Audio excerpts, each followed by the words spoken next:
welcome back to the MouseNerds Podcast. I am Peter Panboy. I'm Sarah.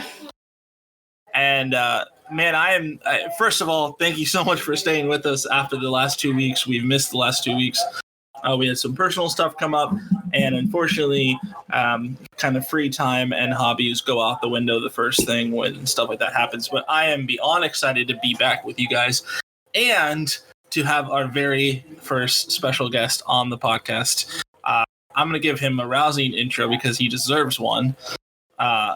He is a podcast connoisseur, if you will, himself, and I'll let him kind of explain his podcast because you can just definitely go check it out. And we will have it in the description and the episode notes below.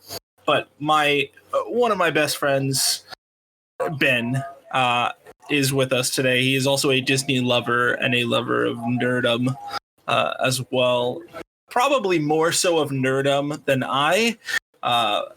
But we share a lot of the same interests, and so we had to get him on for this very special episode of the MouseNerds Podcast. So Ben, please enchant us with your words. Hello, my friends. Good evening, good afternoon, good day, whatever it is outside your house at this moment in time. It is I, Ben Magnet, co-host of the Fake Nerd Podcast, and also, actually, no, that's pretty much all the only podcasting I do. We have YouTube and other stuff. I don't know where I was going. What's up, guys? How's it going? What's going on, Ben? But definitely, so that's say the name again. I want it like loud and clear.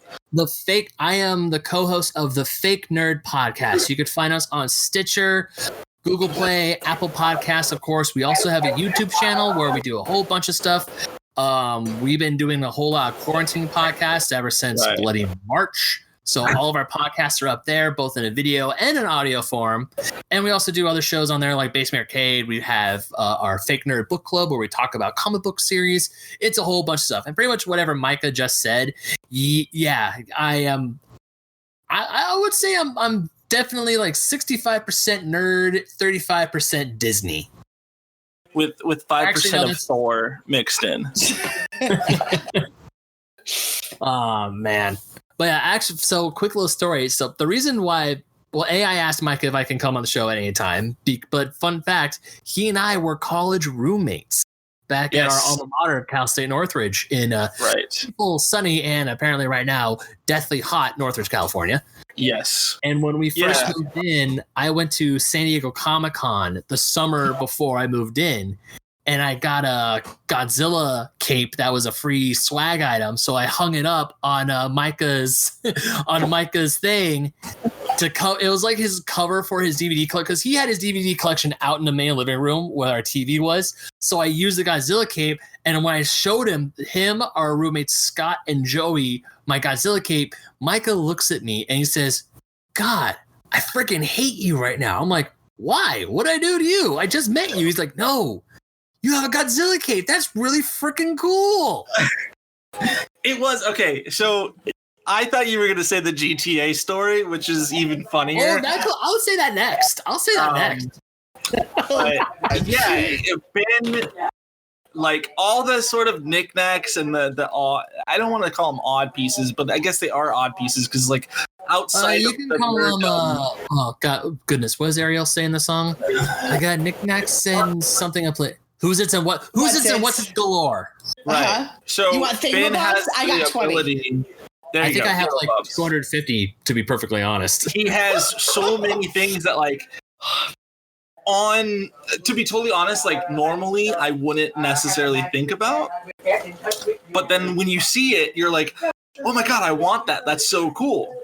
You know, and he has it. So he is like, if you're at all listening to this and you're into anything comics, anything kind of nerdy or that pop culture. There we go.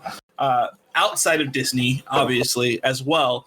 But anything like that, definitely check out the Fake Nerd Podcast. Available pretty much everywhere. I mean, they've been doing this for a lot longer than we have. So they have their foot in the door more. We have well over 200 episodes under our belt, and 2021 will be our 5-year anniversary. Yeah.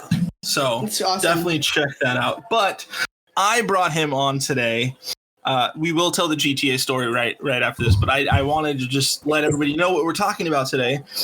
We're talking about Disney stories. We're going to take a slight break from kind of the craziness, and if you know what's going on right now, as of today, I'm still a cast member. Hopefully that lasts.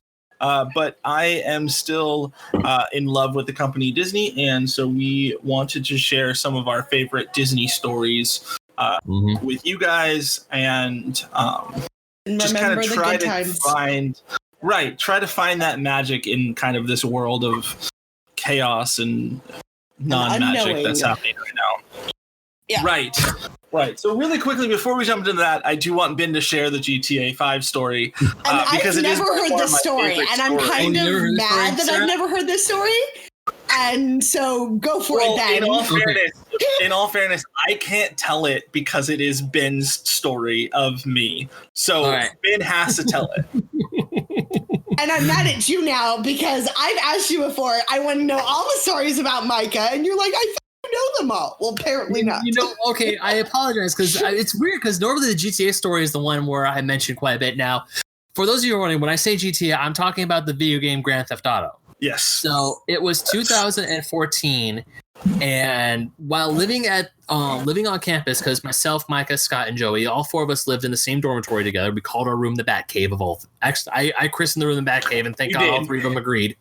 You did. And we were all different Robins. Yeah, we were all different Robins.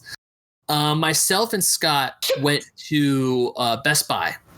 This was very early in the year, and and GTA 5 had just come out for the Xbox 360 and the PS3. And they had some of the cardboard promotional equipment by the door, just waiting to chuck it. So as I'm walking out, I look at the stuff. I'm like, "Hey, can I take that? Or what are you guys gonna do with that?" I was like, "Oh, we're just gonna throw it away." It's like, "Can I take that?" And it was just a cube, a promotional cube with different images of GTA 5 on there. And the guy looks at me. He's like, "Sure, we were just gonna throw it away, but if you want it, you can go ahead and take it." So I take it, and it was a really fun conversation piece in our room. But I didn't get the game for the longest time. My brother, he was deployed in Korea at the time. He was in the military. He calls me up one day and we're talking. He asked me if I got GTA 5. I told him no, not yet. And he's like, "Okay, no, this can't stand." So he buys me the game and sends it to my dorm room. Right before class one day, I go to the mail office. I pick it up. I go show, because the roommates I knew who were at the doormat right at that moment were Joey and Scott. So I show them GTA 5 and they're like, "Oh, hey, that's cool." It's like, "Well, when are you gonna play it?" I'm like, "Well, when I get back from class." I don't get back from class until like 5:45 at night. And then they're like, "Well, did you show Micah?" I'm like, "Micah's not home." He's like, "Yeah, he is. He's in the room right now." Because Micah has his earphones in and he can't hear anything when he has his earphones in. No. So I'm 30% deaf, by the way, for anybody that was wondering. I wear hearing aids when I don't have my hearing aids in. I'm legitimately deaf. Anyways, go on. Yeah. So I'm like, okay. So I'm thinking, because we were talking about the four of us were talking about getting GTA 5 eventually. So I put the game behind my back. I go up, I tap him on his shoulder, and he just gives me this look of like, "What?" I'm like, "Hey, I have something that's going to make you lose your mind." And he's like, "Well, okay, but just to be clear, it's going to be really hard for me to make you lose my mind." "Oh my God, it's GTA 5!" He pulls it out, and I legitimately had a Peter Pan meltdown, Sarah. I lost my mind. I was like, "Why are we not playing this right now?" Like he grabs the game out of my hand, drops whatever he was doing on his laptop, and is like looking at it like I just got the freaking golden ticket from Willy Wonka. And he's like, Grand Theft Auto? For Grand Theft Auto 5. It's my favorite, one of my favorite video games of all time. He looks at me dead in the eyes and says, "Why the bleep are we not playing this right the bleep now?" And I'm like, "I have class, dude. I have 3 or 4 hours of class in front of me." And he's like, "I'll start my own save file. I'll make sure." So he goes and he installs it right on his Xbox. I come back from class. And him and Joey and Scott have like turns set up on like each one is like an hour-long set of GTA 5 that they just pass the controller and reload the game to their own save file. So needless to say, I just love it because Ben didn't even get to play his own game. I think it's because when I get back home, they gave me the controller and said, "Okay, here's your save file. You can go." But I just thought it was hilarious because Micah strip said it's going to take a lot for me to lose my mind, and the second I brought GTA 5, he saw the cover, gone, freaks out. Because we had been, like he said, like we had been talking about it all year, and it was one of those things where it was like, okay, well, obviously, like someone, right, is going to buy it, i.e., like it's going to be theirs, but because we had, like, I think you had a PlayStation and I had the Xbox. Yeah. Well, I had an Xbox back home. I brought my PS2 with me, but we didn't hook it up. We used the Xbox mostly. Used the Xbox. Yeah. And so I had a 360 back at my house where I would grow up. So, because when I was talking to my brother, he asked me what system to get for, and I said, might as well just make it the Xbox 360 because we had the 360 back at our house. Right. And we had one that was readily available for us to play at the dorm room, and so it made sense. Yeah. And funny enough, I bought GTA 5 again for my PS4 when I bought my PS4. Yeah, I have it for PS4 and Xbox One. But yeah. When you get an Xbox, I'm going to lose you to Grand Theft Auto. Yeah? Probably not. Probably not. If you haven't lost me to WoW, then you will not lose me to Grand Theft Auto. I also play WoW. Well, there you go. You're fine. The couple that plays together stays together. Isn't that right, honey? Yes. Yes. I've never played Grand Theft Auto. I've always wanted to play Grand Theft Auto, but my mom probably... You don't play Grand Theft Auto. You experience Grand Theft Auto. No, I can see where Sarah's coming from because for the longest time, it took me a while for me to get into GTA, and it wasn't until 5 where I started getting into it because my brother, he got Vice City, he got San Andreas. Yeah, I started playing never 3, but his buddy, and he had GTA 4. I just didn't see the appeal to GTA until I started playing 5 myself. Right. And I'm like, okay, because I tried San Andreas. I would watch my brother play, just either he would do the missions and he would just go on complete and total rampages in GTA, Vice City, and San Andreas. But for a while, I was like, I don't see the point of the game. You're just going around doing bad stuff. Right. I don't want to do that. Running over women, like on like the road. And I'm running over everybody. Whoa. Don't make it seem like it's sexist. But all running of like the memes and stuff for like, we're gonna run over the women, 30 points. Or like, I don't know how it exactly works, but I was like, no, you just run over everybody. There's no it's not a safe for work game. It earns its M rating. That's for sure. It definitely is for the older audience out there. It is a very fun game. It most definitely is. Definitely not for young kids walking down Main Street, USA. Walking right down the middle of Main Street, USA. Man, you can tell we have a problem. No. I actually had that VHS tape of Disney sing-alongs with Disneyland Magic. That VHS tape? YouTube. It's on YouTube. Me and Micah watched the Christmas one the other day. I had Christmas ones too. I had both Christmas ones, the live action one. Animated and live action. Yep, I had that too. Okay, Disney, if you're ever hearing this, please, either put them on Disney Plus or I will legit buy the DVD. Like, even if I could find the VHS the VHS tape, I would go buy a VHS player. And do it. Really? Yeah, apparently, like a lot of people in Europe, like have the VHS tapes or the DVDs. So we watched that one Amazon from Paris. Remember? Yeah, they did. Like a Paris Disneyland version. It was really cool. Yeah.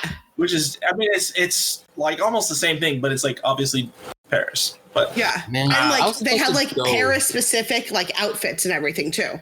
No, I was supposed to be at Disneyland Paris this summer. I know. So that's kind of let's think about happy things now.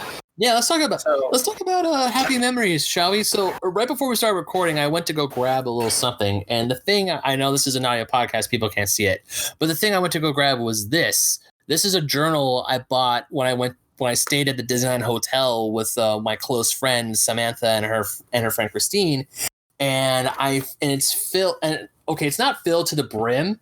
It's got like, I don't know, 25 some pages, that much of, it's not a whole lot. There's still a whole lot of journal to go through.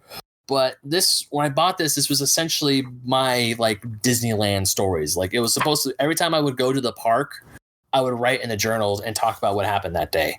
And like That's the first really 5 or so pages. Like that idea. Yeah, originally the first 5 or so pages is just went, got a churro, sat down, people watched.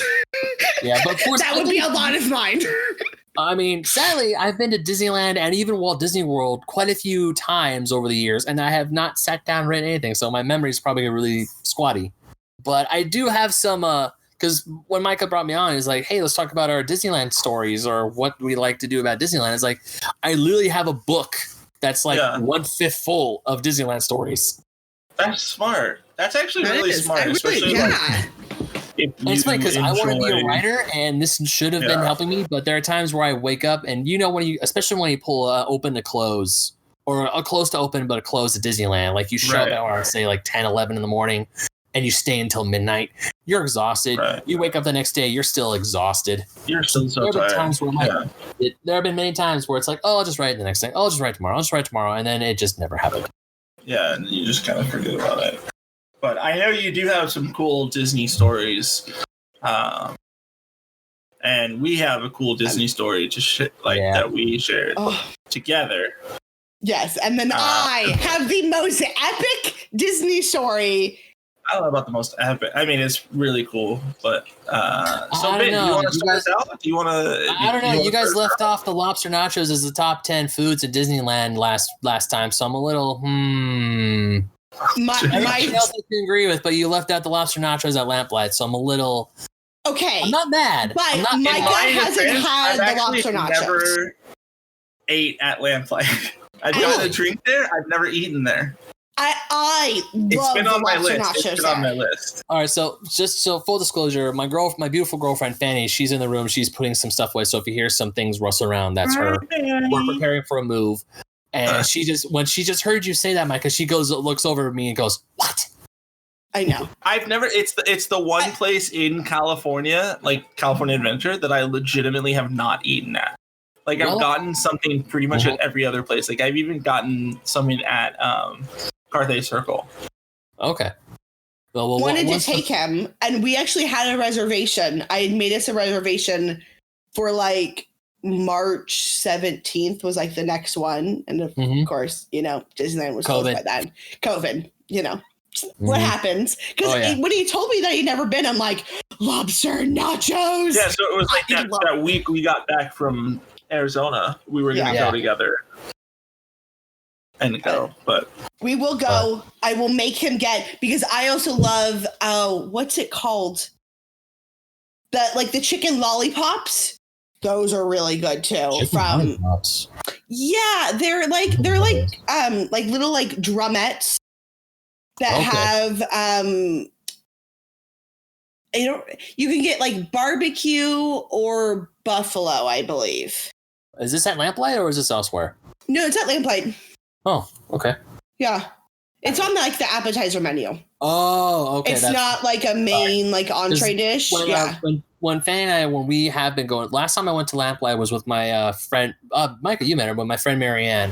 Yeah. And we didn't really do, like, the only appetizer we did was like the lobster nachos because we had to. We got some drinks and an entree. We didn't really look at the appetizers because when we walked in there, we knew what we wanted. Right. And that's pretty much even when we go up to the upstairs where the Cove Bar was, the Lamplight Lounge. Because when we walk in there, we're just there for two things: lobster nachos and drinks. Right. But they really do have good. I mean, once things open up again, and next time I go, I'll definitely have to. We'll definitely take you. Yeah, because that place is awesome. Yeah, Fanny and I was supposed to go with me this summer when Avengers Campus opened. Yeah, I was going to be your +1. He is my +1 for Avengers Campus. Fanny was not happy about that. It would be +2. I honestly, like, if I could, I would have no problem, like, bringing Fanny. I just feel like if I chose Fanny over you, Ben, like, it would be a bigger deal to have to deal with than if I chose Ben over Fanny. It's okay because I'm upset that he didn't pick me. So, for Rise, because I was Micah's +1 for Rise of Resistance. Which I understood.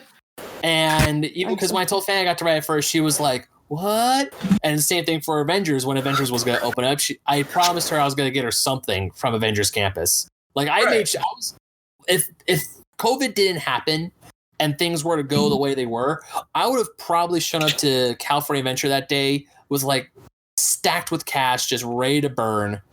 Because I'm going to be like, I want this from Avengers Campus. I want that. I want to get us beer at the Ant-Man microbrewery, which I think is hilarious. I want to take as all the pictures because I heard they're putting a Stan Lee statue in the middle, and we gotta respect the maestro Stan Lee. I'm gonna get like T-shirts. I gotta buy. There's a comic book store in there. Apparently, I gotta get comic books when you're there. You just gotta. Like I was that there's gonna be like variant covers specifically for like exclusive. DCA. You know those are gonna go expensive on the secondhand market. And Micah recently, so we went actually to a comic book the other day, and my favorite Avenger is Captain America because Steve Rogers just has my heart. And so, but I didn't grow up really reading comics. Like I grew up like watching like movies and like all like that type of stuff, but never really reading like comic books. And so we went to like the comic book shop the other day, and we actually got he got that Funko Pop. For those of you that can't see, the Funko Pop I could just put up was Superman, Red Sun, essentially Russian Batman. Yeah. It's really cool. And so we actually I got a Captain America comic book, and what was the other one that I got? Wonder Woman? Wonder Woman, yes, Wonder Woman. I said you had to get something from DC. Yes. Because that's good. That's good. Yeah. Let's see. So right now, I would definitely recommend the new X-Men line by Jonathan Hickman. Okay. There's a huge event going on throughout all the X titles. We're talking about the X titles in depth on our podcast on Fake Nerds right now. I literally read every single X-Men book that just came out last year, and to get us ready for the big event that's happening right now, X-Men 10 of Swords. So I got and that's spanning across the entire X-Men line of books. Oh goodness, I was gonna tell you. Oh yeah, Captain America. Actually, I have a few Captain America books. I only have 3, but that's the books I have are when he went traitor and was for Hydra. Wait, what? Yeah, Steve Rogers Captain America. Nick Spencer. Yeah, it's a really good run. Like the first issue, because there's this thing that happened where Steve Rogers was old and then he became young again through comic book means. But as he became young again, on the very first issue, it was revealed that he knocks someone off a plane and says, "Hail Hydra." And then the next issue explains as to why he said it. But of course, the whole world goes completely bonkers over like, Captain America's Hydra, how dare you? I was like, and I'm just sitting there going, guys, it's comic books. There's a reason. Next issue comes out. Here's your reason. Chill.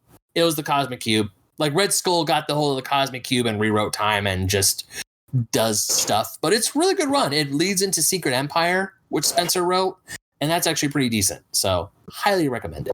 Steve Rogers, Captain America, they're all in trades. They should. If Captain America were to go evil, I'd go evil with him. Like actually, there are very few things that would make me go to the dark side. But he picks up Mjolnir. Things were to happen, I'd go dark. No, here's the crazy thing. He picks up Mjolnir in the books as a Hydra agent. So when even as a Hydra agent, he's still worthy. Yeah, he's still worthy. And on the hammer where it says, whoever holds his hammer, if they be worthy, shall have the power of Thor. It changed it when Cap picked it up as a Hydra agent, it says shall have the power of Hydra. Dude. Yeah. See? Saying. Captain America's the best. Comic books are explanation. I love comic books, but Micah's Iron Man. Oh, Iron Man's rad too. Iron Man's cool. Iron Man is cool, yes, but Tony Stark could not pick up the hammer. Cap could. He tried. He tried. He failed many times.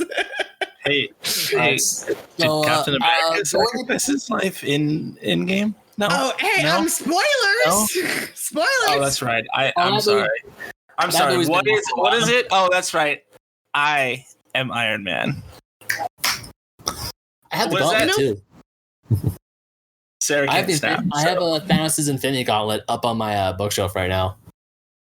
I love that. All right, back to Disney. Back to Disneyland. Sidetracked. Hard. Back to Disneyland. But yes, Ben, tell them the story of our crazy day of Rise of the Resistance. Insane day of you and I going to Rise of the Resistance. That was that really was a memorable day of Disneyland. Now, I mean, when you go, I'm blessed in the way of I was able to go to Disneyland a lot, especially in my high school and early college years, because my parents bought me a pass. So when I go there and I see families, I'm not gonna lie, I've been to Disneyland and Disney California Adventure so much that sometimes they just blur together and I forget what I've done. Yeah. But this day, I don't think I'll forget. Like Micah and I pick up Micah at his house. We go to Disneyland because at first he's like, "Oh no, I'll just meet you at the park." I'm like, "Dude, I'm not paying for parking. I like saving money." So we go to the park together. We walk in, we get our fast passes, but because I was going and Fanny was not, she commissioned me to go buy her a Millennium Falcon popcorn bucket, which I did. I get it right off the bat, no problems whatsoever. I think I was in line for about like maybe 15 minutes or so. It wasn't bad. Yeah. So we get the popcorn bucket. We go into Star Tours. Micah was thankful. He was lucky enough to bring a backpack. I apparently am not smart because I don't like bringing things like that with me to Disneyland. I just say, if I can fit it in my pocket, cool. If I can't, I'll just wait till the end of the night. So we go through Star Tours, and after Star Tours, we just go through the rest of the park, and we go to Galaxy's Edge. And when I'm jumping around. So Mike and I feel like we've been to Disneyland so many times that when we just get there, we wing it. We don't have a set plan. I mean, we'll try to get fast passes when we can. We were on the app. We're trying to figure out stuff. But then I think we just got off of, I want to say Pirates of the Caribbean. And we're over right by Jungle Cruise. And we just look at it and go, why not? It's right here. So we go. We were waiting for something else. And we were probably waiting for a fast pass for Haunted or not for Haunted. We were waiting for something. We were waiting for a fast pass to kick in. But we just hop on a Jungle Cruise, and Mike and I are sitting like right next to the skipper. And he's doing his place to sit. Best place to sit. I love sitting next to the skipper. So he's doing his whole spiel, and I think he's funny. Mike and I are having a good time. But unfortunately, I'm enjoying it, and everyone else is kind of like, whatever. Like, the rest of they don't care. The rest of the boat is just, it's the Jungle Cruise. They're supposed to be funny. Yeah. Like we get through the backside of water, and Mike and I start chanting, O2H, O2H. So, it's only ever me and Micah doing that, and then the skipper's like, "We know where the party is," and I'm like, "What's wrong with you people? Do you not want to have fun? Do you not know happiness?" And also, it's like Jungle Cruise. Your Jungle Cruise normally it's a super short wait. Yeah. Normally, when I go on, I mean, not gonna lie. If Jungle Cruise is over 20 minutes, I don't go on the line. But if it's like 15 to 20, if it's like 15 or below, sure, why not? It's there. But another time, if they're going on top, I don't go. If they're if they're going up and over and through, then I'm not getting in line. But if it's just on the ground, then whatever, it's fine. Yeah, sure. It's whatever. It's 20 minutes wait. It's a 20-minute max wait. You're fine. So right before we get onto the dock, we get back to the dock where the skipper is like, "And you have survived the world famous Jungle Cruise." I just under my breath, not trying to be loud, not trying to have anyone hear me. I just go, "Yay, we lived!" And for some reason, the skipper is right in the middle of his spiel of trying to safely exit the boat. He hears me and loses it. He legitimately is just his mind goes blank and he just stops mid sentence of mid spiel. This is how you exit, and he's just like, what? He's even leaning over. He's leaning over the steering wheel of the boat and he's laughing. And I'm like, did I do that? And he looks at me and goes, "Yes, you did." And I'm just like, dude, I am so sorry. Broke the skipper. He broke this. Literally, this guy was laughing so hard. After we exited, he was still laughing. No, after when he was finally done and he put the microphone away, I think we're gonna get. Oh man, I'm gonna get in trouble. He looks right at me. He says, "You two are funny." I'm like, really? He's like, yeah, that was like the best boat ride I've had all day because of you guys. I'm like, oh my God. I mean, later on in the episode, I'll tell you a few more stories where I actually thought we were going to get kicked out of the park. But luckily, this was one of those times where like, the skipper looks at us and says, that was funny. And we're like, oh, thank goodness. You're not mad later at me. on. Yeah. Like, so I was like, all right, cool. That was that. I'm like, oh, thank goodness. So we get off a Jungle Cruise. We enjoy the rest of the day. And then of course, we're there for Rise Resistance and we make our way into Galaxy's Edge. We take the popcorn bucket out of Micah's backpack because I want to get a picture of in front of the Falcon, the life-size one. And we're going to Smuggler's Run because the way we had inside Micah's backpack, it was kind of poking him in his back. So I was like, okay, yeah, I can wear it around my neck for a while. That's no problem. Right as we approach the queue entrance to Smuggler's Run, a cast member stops us and is like, what is that? I've been seeing a lot of people with that around their necks. I have no idea what that is. I'm like, oh, it's a popcorn bucket. And the cast member's like, really? That's a popcorn bucket? I'm like, yeah. Where does the popcorn go? Oh, and yeah. Everyone was like, because to be fair, it's like a flat. Mm-hmm. It's probably about like 4 or 5 inches, like, in like width. You're buying it because the tail lights up. Right. Like essentially the tail lights up and it's I would say like a cheaper toy version of the Millennium Falcon. It's legit. It's a pretty cool popcorn bucket. I'm really glad I got it for Fanny. And I'm just showing her like, because there is a hatch where you can open up and put popcorn inside it, but it's just so small, like you're gonna be done in a few minutes. So we were outside the queue for Smuggler's Run talking to this random cast member for about like less than 5 minutes. And as we were done, we were just gonna go in a standby, which I want to say was like a 45-minute wait. It was almost an hour. It was like 50. It was almost an hour wait. Minutes. But it was like, it's Smuggler's Run, like whatever. It's like the queue's we can wait that long. That's fine. That's not even then. Even an hour doesn't feel like an hour. But the cast member says like, you know what? For taking up some of your time, go through the fast pass line. Just the two of you. And I'm just sitting there going, what? Huh? You want me to do what? Where? I'm like, okay. I'm pretty much like, Nani? Seriously? All right then. Yeah, like I was just like, wait, what? And she was like, yeah, you guys can go through that line. And we're like, you're sure? Like, she's like, yeah, you took the time to talk with me for a few minutes, so you're more than welcome. Go ahead. I'm like, all right, I'm not looking a gift horse in the mouth. And no to that. Yeah, we literally walked on, basically. Yeah. It was like a 5-minute wait. Like we got to where you see Honda Onaka, and it was just a straight shot from there. I think the part of the job we got was engineer, but I didn't care. I've never been engineer at that point. I've actually always been I've either been pilot or gunner at that point in time. I have a somewhat of a similar story to Ben. So in the summer of like 2019, like Disneyland was running like this promotion where any AP holder could get in a person for like what it was like $99 for like a 1-day like park hopper, right? Oh yeah. And so I decided for my sister's birthday is in June. So I'm like, I'm going to pay for you to go to Disney with me for a day. She was super excited. She loves Disney, but she's not like that into it as me. And so she doesn't have a pass. But, and we kind of live a little bit far, but not, it's like an hour and like was this 10 minutes. Before the time that she came with us? Yes, it was. Yeah. It was like, I think we had met, but we were just like friends at that point. So take my sister and we're kind of like doing everything. And I'm like, you want to go to Star Wars Land? And she's not as big of a Star Wars fan, but she's like, yeah, sure. Like, let's go do it. So we go in and I always make a point to like talk to cast members if they're going to talk to me because, it just makes everyone's day a little bit better. Yeah. So we're going over there and like the line was probably about like an hour and 20 minutes. So, but I have like return times because I have a DAS pass. And so we were just going to like walk around and stuff like that. So we get there before and, they greet us and we start talking to this cast member there. And, he's asking us like, what are you going to do for Hondo? And, like, are you excited to see, everything? And we're like, yeah.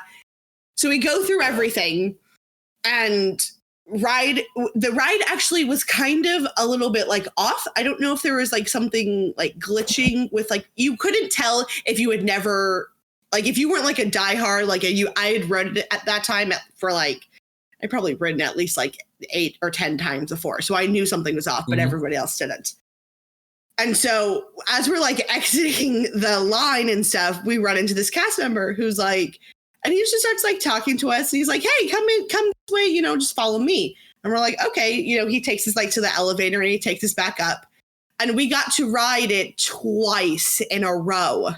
Just for talking to this like cast member, you know, just like, you know, how's your day going? You know, hope you have a good day, blah, blah, blah. Okay, let's go again. That's the best. Like when stuff like that happens, it's the best. When cast members just do little, if I worked at Disneyland, I've actually tried to work at Disneyland a few times, but if I was that, I would have definitely been that cast member. Like, hey, if you're like super nice and we have good conversation, I'm going to do everything in my power to make your day 10 times better. You're told to do, Micah. I mean, correct. You're told to make magic. You're told to. Yeah, like we're not power. It's not even that we're told. We're given the opportunity to do it. Yeah. And it's.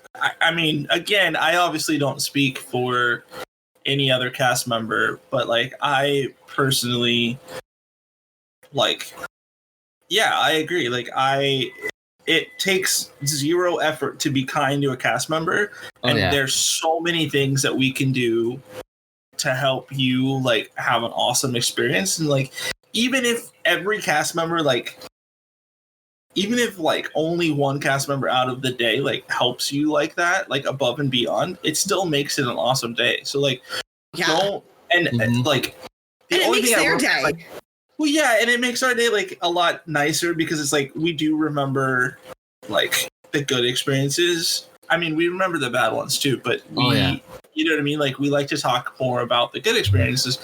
And like the only thing I will say is like I think a lot of people know that like, oh, if you're nice to cast members, they can like help you. Like, don't do it just to get like something out of us. Like, please. Yeah. Like, I mean, not every time. Like, we know when you're doing it to get something out of us. Like, we can tell very easily, like, when you talk to that many people a day, let alone like have people, you know, that legitimately have an issue where you can help. Like, we know when it's like you're just doing it because you know that we can do stuff, but like, you should, I mean, it just goes back to be nice to everybody. Like, just, you know what I mean? Like, follow the rules. We're all here. Like, we're all, you know what I mean? Like, yeah, do you like the rules? I don't care. Like, if you don't like the rules, it's one thing, but like, just follow the rules. Like, that's all. It just makes it so much easier. Like, you know, and it's really like not an issue when you follow the rules. And like, who knows? Like, maybe you are that one person that finally listened to us when we said something, and like now you're like our favorites. You know, like I definitely have people like that when I was working Guardians. Like, I would be giving the safety spiel because the one, you know, the recorded one didn't go off or whatever. And nobody's listening to me, and I know that nobody's listening to me, but I'm saying it, and I look over, and there's like one little kid that's like looking at me and like paying attention. I'm like, oh, you're my favorite. Like, by default, you're my favorite now. I don't care. You know what I mean? Of course, if Sarah and I were to get into your car working Guardians, we're going to be the favorites. But yeah, but it's like I'd stare at him and be like, so many people like just don't listen to cast members in general, and it's one of those things where it's like, okay, you're missing out on some cool stuff. Like, you know what I mean? Like, oh man, I know we're talking about Disney stories, but I am so chock full of them. There's one super quick tangent. So one of my best friends, Jeff, Micah knows this. Micah knows Jeff. When he and I first went to Disneyland together, we went on Star Tours before they went Star Tours New Adventures. And we were sitting in the front row, and the cast member was giving a spiel. And right when the cast member left, because when they leave and they say, "May the Force be with you," Jeff and I in unison go, "Live long and prosper." You know, for Star Trek. Yeah. The cast member is like halfway out the door, runs back in, points at us, and says, "Hey, you two, here, may the Force be with you." And it's like, I wonder if you were to say that, like, say you're going like on Rise of the Resistance, and you know when you're like lining up and like the First Order is coming in and they're being all intimidating, and you're just like, live long and prosper. I now legit want to do that just to see their response. Like, instead of that, like when you first walk onto the Star Destroyer, I'll be like, this isn't Starfleet. Like, actually, funny enough, the first time I actually went to Galaxy's Edge, I saw an older woman and her husband. Both of them were wearing Star Trek uniforms. And I went up to tell him, I feel so bad because I scared the poor lady. I'm like, excuse me. And she turns around and goes, ah, and she sees me and staring right at her. And she's like, oh, I'm so sorry to scare you, but I just want to tell you, I love your shirt. In Star Trek, live on and prosper. I mean, I grew up in a Star Wars household. My love of Star Trek didn't grow until much later. Yeah. But I do have a love for Star Trek. And I'm like, hey, Star Trek. I think she was wearing a TNG uniform, Next Generation uniform. And I'm like, yeah, live long and prosper. She's like, oh. Like, when I first went up to talk to her, she must have thought I was like a stormtrooper or something to harass her. Right. But no, the first time me and when I took Ben to the cast preview of Rise, like they told us going in, like, hey, it's just because you're here on this day and this is the day you chose, like that doesn't guarantee that you'll get on. Like it is, because the ride is still going through. Yeah, they're still ironing out the kinks. They're still doing that. They're probably. I mean, who knows? Now that it's the most technologically advanced ride Disney has ever created. It's going to be in quote unquote test run for like the next 3 years. Yeah. Right. Yeah. So it was like okay, like obviously we'll be a little bummed, right? Like we spend, that's kind of like why we came, but like, hey, a free day in Disney and hanging out with my friend. I was a pass member for over 6 years, and then I couldn't afford a pass anymore, and now I could, but I don't have the time to go because my work hours are so wonky, and the only time I could go is A, on a Saturday, which you don't want to go to Disneyland on a Saturday anyway, and B, on a Sunday when I record my podcast and I'm busy. Yeah. So a free day Disneyland, I'm taking it. It is what it is. So the first time our number is called, like with the group that we're in, right? We go over and it's down.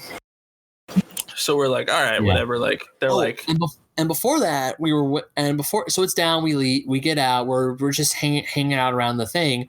I actually that's right. This is when you ran into your that group, right? Yeah. So I've seen some celebrities at Disneyland before. Like I was there after Kobe Bryant won one of the world championships. I want to say it was the 2009 one. Like myself and one of my best friends, Adam, we were there for the day, and we're walking down Main Street. We see a whole bunch of Lakers fans line up the side of Main Street, and we're like, why are all these Laker fans here? Because Kobe Bryant was there to celebrate the Lakers' most recent championship. And we actually see Kobe walk from Frontierland into the castle. Like they had it all blocked off, and we were like sitting there going, Kobe, and he waved. And then we're like, okay, cool. Also, I saw this one dude from Pawn Stars who was in line. I was like on the other side of the line with Adam Radiator Springs one time, but I didn't really watch the show. I didn't care. But this group, they're not a big giant band. They're more of an internet group. It's the stars of the YouTube channel Game Grumps, and also 2/3 of the band Starbomb, which is a video game parody band that I played for Micah when we went to when we were driving home from Arizona. Listen to the entire discography. Yeah. So I see them, and I recognize one of the members. I'm like, oh my god, I know those guys, because I follow them on YouTube, and I make eye contact with them. I just go up, I quickly say, hey, I love your stuff, I love the band, I love this. And I pretty much just say hi real quick because they were walking into Galaxy's Edge. We're chilling in front of Rise. And I'm like, hey, you guys have a good one. And I just bail. Because they have, most of the time you should do, if you do see like a celebrity or you do see your favorite YouTuber, and I've done it before, I try, like, I do want to say hi because I mean, I usually don't ask for an autograph. I usually don't ask for a picture. I mean, if they said, do you want a picture? I would have said yes. Right. But they were walking one direction and I'm like, you're probably going somewhere. I don't want to keep you. Thank you for all you do. Love your stuff. Peace. Precisely, because they are on on vacation. They're there with their family. They're there with their friends. Like it's not like an official like meet and greet. Yeah, or their family. You know, like I've known a few YouTubers who like have kids and they bring their kids to the park, and it's just a regular day at the park for them. Like they're not filming like anything like that. So like I try not to be like, hi, like I love your YouTube channel. Like thanks for what you do. And that's maybe like a 2-minute conversation and then leave them be. Yeah, just like for me, it was, I want to say it was like less than a minute. Yeah. Because I did, because I made eye contact with one of them and I was like, can I go? And he was like, yeah, sure. So I went up and I shook his hand. I was like, hey, I love the channel. And then the other guy came over and was like, oh, hey, what's up? And he's like, oh, dude, I love the band. I love this. I love that. Hey, thanks for all you do. Have a great rest of the day. And they were like, oh, hey, thanks, man. And they just kept on walking. I walked back to Micah, where Micah was. Yeah. So like, we're just kind of like hanging out. We're looking at the little shops that are right there. And we're talking to some of the cast members that are working and stuff. And then like, finally, like it opens up and we're like, okay, cool. So we get in and we go through like the entire queue, taking photos and videos and stuff. And then he even FaceTimed me. And they're both like freaking out. They're both like on like the verge of tears. It's the coolest queue ever. I think we FaceTime before or after the ride. I want to say both. You called me like right when you got in line, and Ben was already like, I could see like the tears like starting to form in Ben's eyes. When you first go to the queue, it's just that cavern, and then as you go deeper into the queue, that's when you see the cool stuff. You see the weapons, you see the uniforms. Yeah. It's and like so like and we get cool like so we get through that first little part. We get on the ship, we're just like in awe of the first little ship. And then the whole time, to this day, I still have not figured this out. I'm not even joking, Ben. Like to this day, like just walking out and seeing Poe Dameron's X-wing, like even the hologram of Rey, the everything of Rey was so cool, lifelike and realistic. And then going into the starship. Like, literally, we get into the starship the first time, right? And we're like, all of us, like, everybody is like, oh my God, this is amazing. Like taking photos and everything. Because I'm thinking, okay, well, it's just good. There's probably going to be, like, we see the animatronic of the captain whose name I'm slipping, but it's an alien of the same species of Admiral Akbar. And then, because there's screens on both sides, and then the ship starts moving slightly, and it's like, okay, well, we came in one way. There's another door over here. We're probably just going to go out to the other door, and that's where the main showroom is. And then once we get trapped by the Star Destroyer, the same door we entered opens, and Mike and I are staring. You're inside. You're in a Star Destroyer. And Mike and I are staring at each other going, we came in that door, right? That's the same door we came in? So, like, and everybody in our transport are just like, how did we get here? Like, we literally were outside, and it was one door, and then now we're inside, and it's another door. It's the same door. It's the same door. And it's just like, what's going on? So we're like in line, and I'm like, you know what would totally suck right now is if it broke down, and then all the lights turned on. It broke down. I broke it. So literally, I'm terrified because I'm like, oh my God, I can't. We were just like, that would be so bad if it, like, we're right here on the edge of like getting onto the ride and it breaks down, and then seconds later it's like the lights come on and then they go, please stand. The music. So what happens is, like, so we get through the part where we see the stormtroopers, you see the TIE fighter.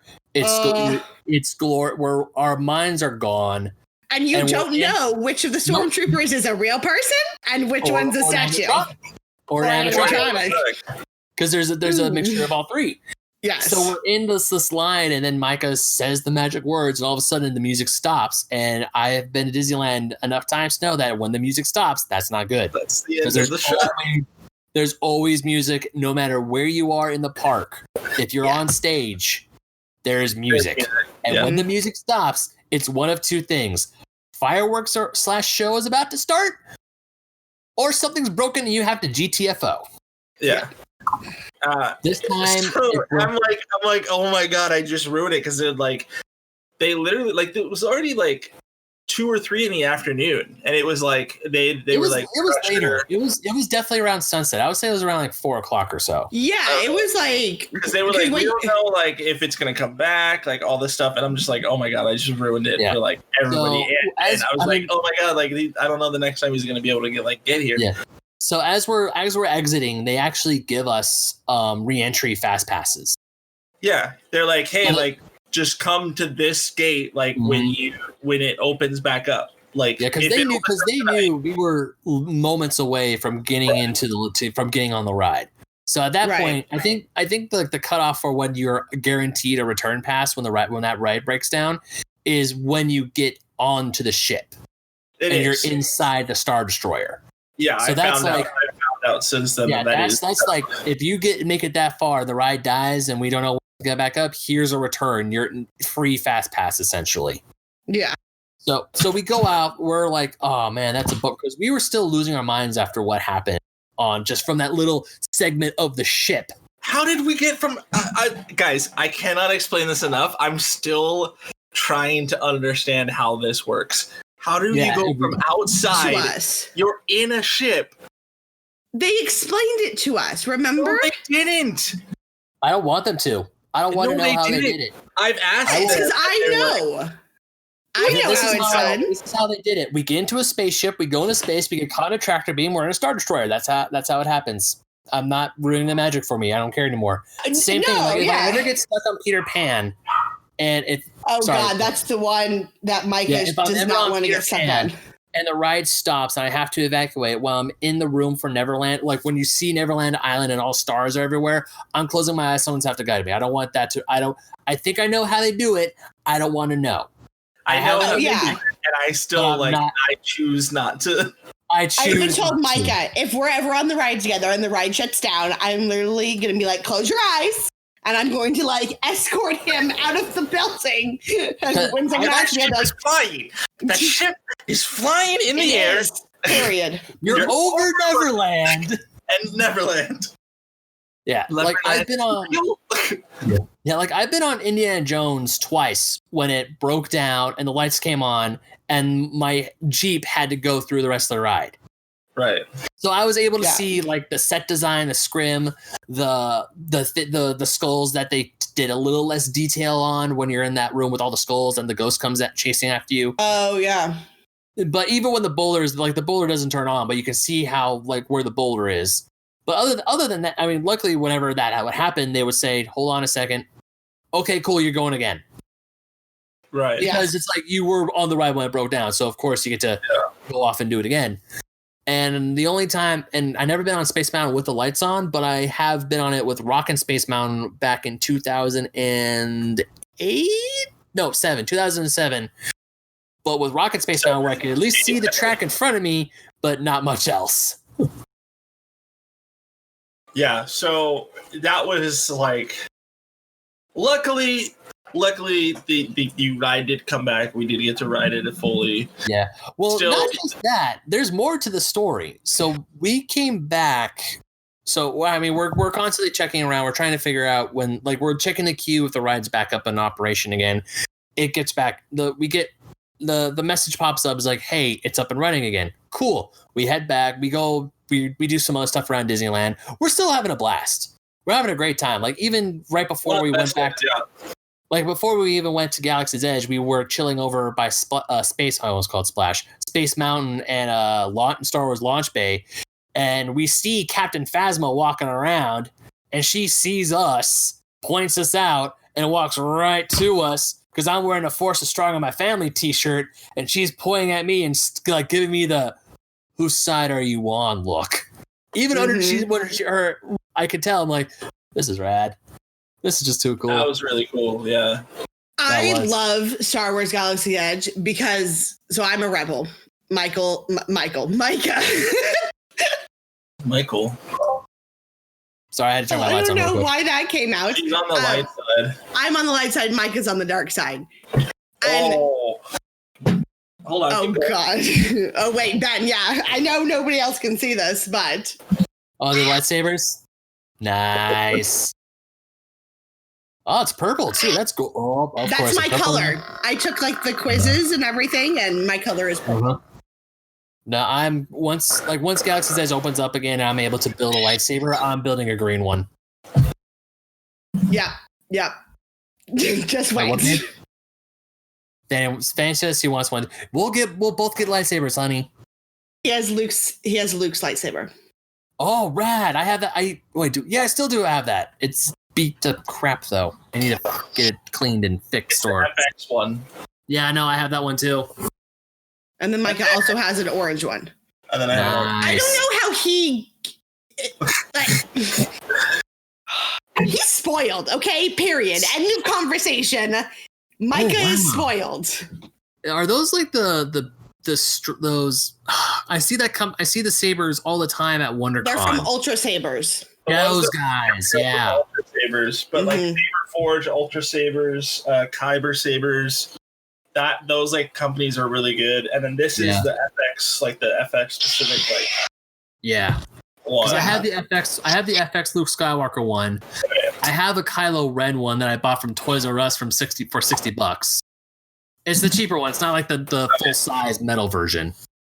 Right. Okay. So we get back in line for Rise of Resistance. Okay. And as we're in line, we're just sitting there. Because apparently it broke down again when we got in there. Yeah, we're just like in the caverns, and it like broke down. But they're like we think it's gonna be like shorter, but so like you can stay in line if you want to. And we're like, we're done for the day. Like we might as well just try to. Like we were thinking at this point in time, we were thinking it's like, okay, after this, we're gonna go to Battle Point downtown Disney. We're gonna have a few drinks. We're gonna get some food in us, and then we're gonna head back home. It was about, I want to say, 8 o'clock or 8:30 at night when this was going on. I mean, Disneyland was closing at midnight anyways, but we didn't want to do a whole midnight day. We got there around like 10 o'clock in the morning. Well, because we did the day before too. Like I didn't even get off until like I wasn't even home until like 1:30 the night before. Yeah, I think I was the same way. I didn't come home until 2 o'clock, 1 o'clock in the morning the night before. So I'm like, hey, I'm tired. My age is getting up there, so I can't really do rope drop to get out days as much as I can anymore, as much as I wish I could. But we're staying in line, and we're not eavesdropping, but we can hear the conversation of the group in front of us. And then we just somehow we organically get ourselves into this conversation, and we find out that the people who are in front of us are Club 33 members. Right. And we start. Eventually, their conversation invited us in. They're talking about like going to all of these like previews and stuff, and like exclusive things. And I'm like, oh, you guys are like our cast members. And then they're like, no, we're Club 33 members. And I was like, oh, cool. Yeah. And even one of the ladies who was with them shows me her Club 33 ID card, and Club 33, when I first learned about it, it's been on my Disneyland bucket list ever since. It's the most exclusive club in all of Disneyland. I'm so going to be part of it. Like, I don't care if I'm a part of the club. I just want to go in the building for once. If I'm a guest and if someone says, hey, I'm taking you to Club 33, we're having dinner there or whatever, I'm not happy. I'm like, complete. I'm done. I'm good. Like, the only thing that could top that is spending a night in Cinderella's castle in Orlando. Mm-hmm. That's like the only thing that could top it for me. It was either that or the Dream Suite at Disneyland, but they got rid of the Dream Suite, which kind of ticks me off, but whatever. So we're talking, and I'm like, hi, my name's Ben. I'm poor. Because they're talking about like seeing all these people and how much money it costs just to get into Club 33. And I'm just sitting there going, that's all of my student loans, my car loan, my credit card bill, everything. But eventually we just start talking. All of us get along. And then the ride starts back up again. We get into the same line. We get through this. We get in the ship through the Star Destroyer, and they put us in their group with them. Yeah, because it was 4 of them and then 2 of us, and it's 3 and 3. It's 4 and 4. I think 4. Each car can hold a max of 8.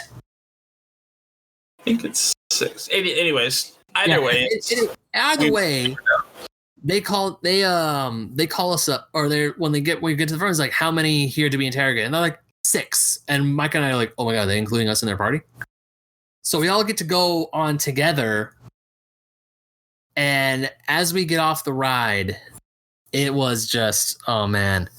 I mean, that whole experience was amazing. We're shouting, we're screaming, we're yelling, and we get off and the ride ends and Micah's about to cry.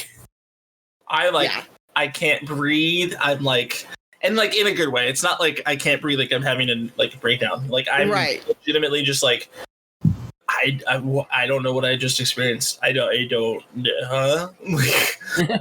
Yeah, it's like, what? If you are going to Florida, or if you're in Florida and you have a chance to go on Rise, go on Rise. Try to get the boarding groups, like, because it really is one of those things where it's like, even look, I love Star Wars. I've watched all of them. I love the series. I enjoy like the lore of it, but I'm not. There's people that are way bigger into it than I am. Like Ben. I wouldn't even put myself in that. I'm into it, but I'm not that into it. People that are like more into it, and hey, go for it. I'm probably that way with Lord of the Rings, but I am definitely like, I get it. Yeah. For me, it was like, I felt like I was there. Like, I legitimately felt like I was there. I felt like I was actually escaping the start. Like, and it was just one of those things where it's like, if you know anything about the movies, it'll blow your mind. If you love movies, it will straight up like destroy. Like, I was half expecting a blaster to pop up and us to get a blaster and start blasting stormtroopers. Oh, yeah. That would like, I was so real. Like, I could see that being a ride, like in the future, like as they go and like expand, like because they're going to put more rides in there.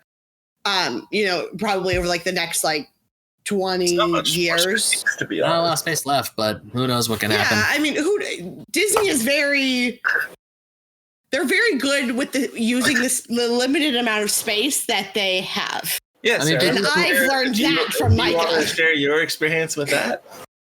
Okay, so I swear, Micah teaches me at least 5 new things every time we go to Disneyland together. And before quarantine, we were going to Disneyland together about at least twice a week. Once a week. Once a week. I would go twice, but I would go with him at least once. At least once a week, oftentimes twice a week. Yes. Because I would go, like, before work or whatever. Yeah, he's like telling me like all of these things, and like some of them I knew, like some things like the light bulb. But there's some things I didn't know about, like the wall that's over by the fountains. Like the brick wall that like half of it's like perfect and half of it's like not perfect. And so, he's like just trying to tell me. And so we're walking down Main Street, and if you're walking back, like you're going to leave the park, it's on the right hand side, like kitty corner to the firehouse. Okay. There's a gate right there. There's a gate right there. And I asked him one day, like, where does that go? And he's like, that's Jungle Cruise. Yeah, it's right on the other side of it. I'm like, huh? She's like, no, it's not. I'm like, no, it's not. Yeah, literally, Jungle Cruise it is 30 yards from behind the firehouse, from that gate. It's 30 yards to the track layout of Jungle Cruise. Like, you can, if you're on the train, you're going from Main Street to New Orleans Square. If you're lucky, you can actually hear the gunshots. Yeah. Maybe I just heard it and just had it just went over my head. Well, and that's the other thing is like, with it being that close, the fact that you can't hear it is crazy. Yeah. Like, also, there's like a whole bunch of other stuff. Like you have the ambiance music of. And also, I think it also depends on what time of day, because I've been in Main Street. I want to say it was Veterans Day or Memorial Day. I want to say it was Veterans Day, where they do a special flag lowering ceremony where they lower the flag down and they take it off the flagpole.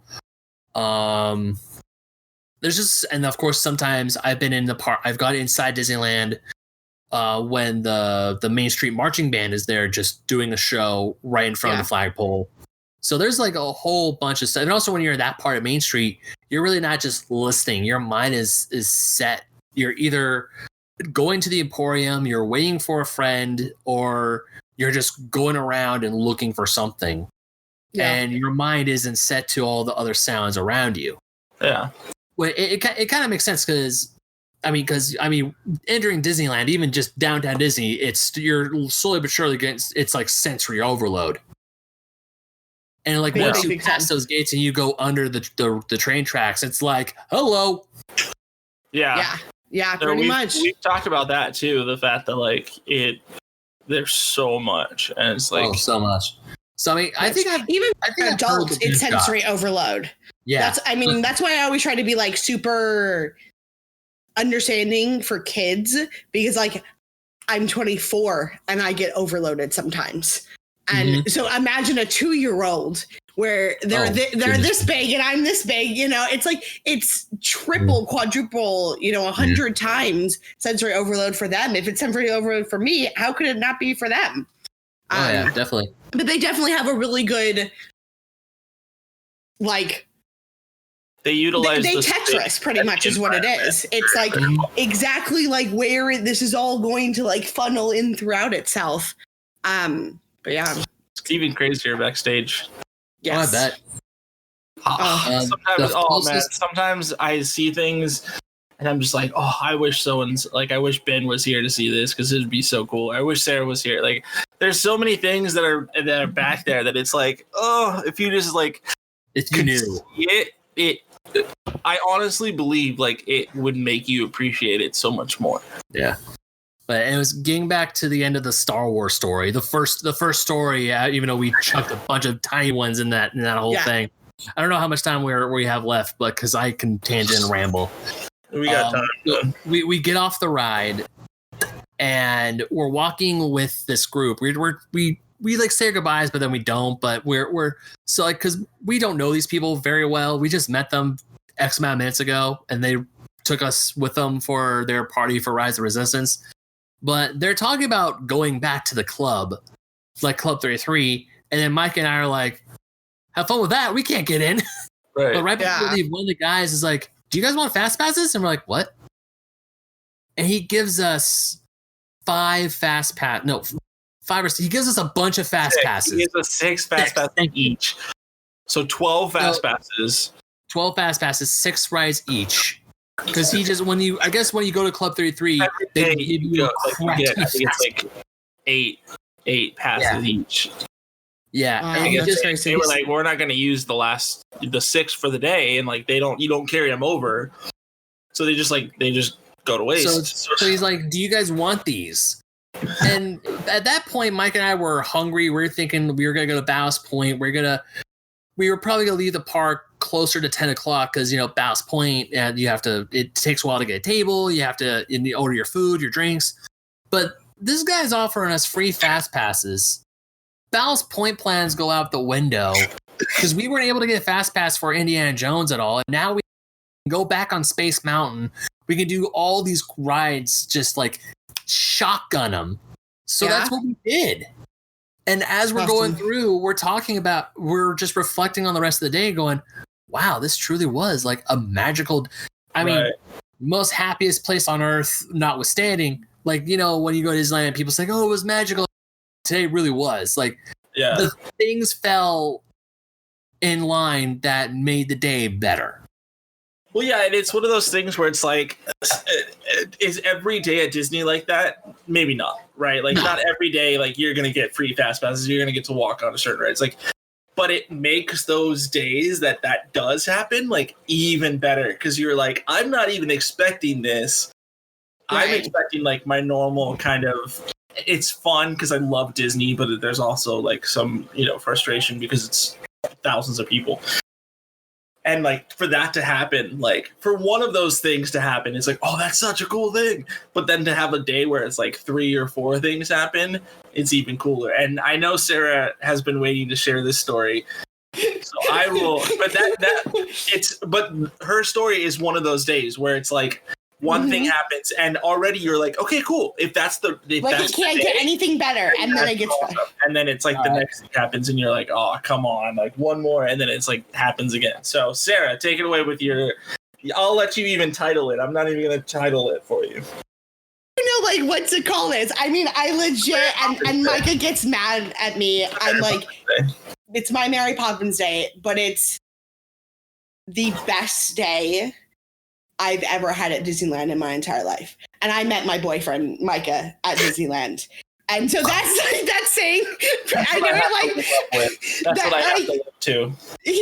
There's no way it's going to happen either. You would think the best day at Disneyland would be when you meet your significant other. No, it's no, it was the same. Probably the only ever day that's like gonna like possibly even come close is like the day I get engaged.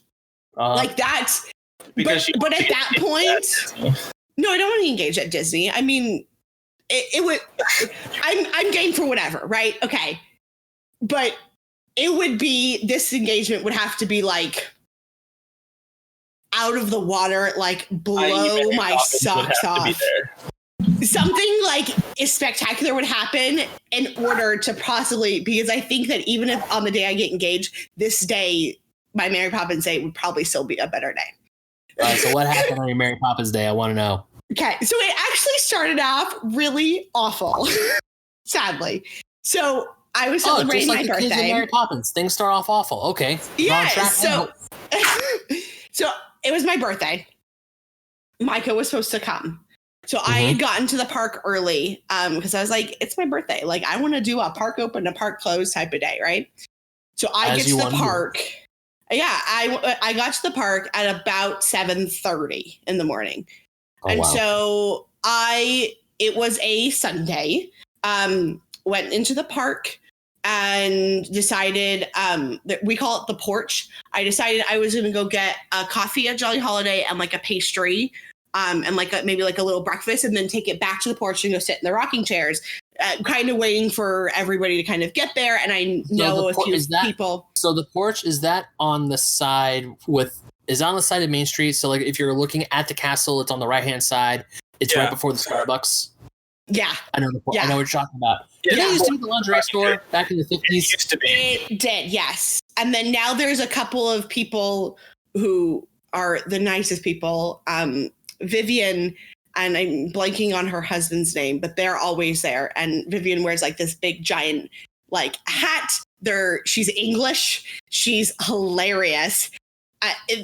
All the people that go and sit on the porch on Sunday mornings literally are some of the nicest people I've ever met. Nice. And they're always willing to like buy you something. It's kind of crazy. So I started off that day sitting there just kind of like waiting and stuff like that. And all of a sudden, my favorite movie is Mary Poppins.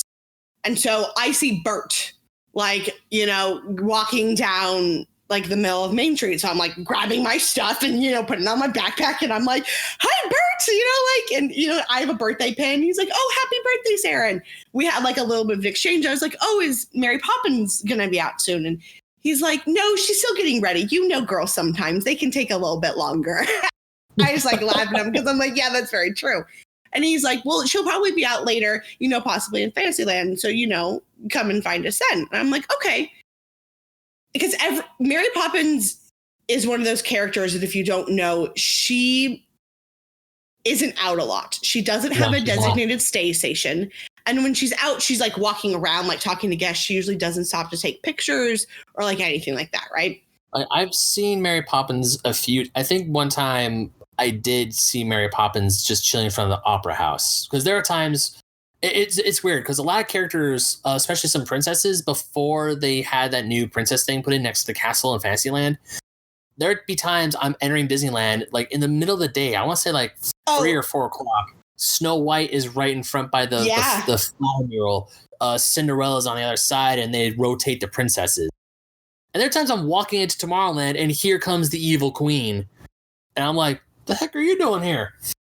This is your area.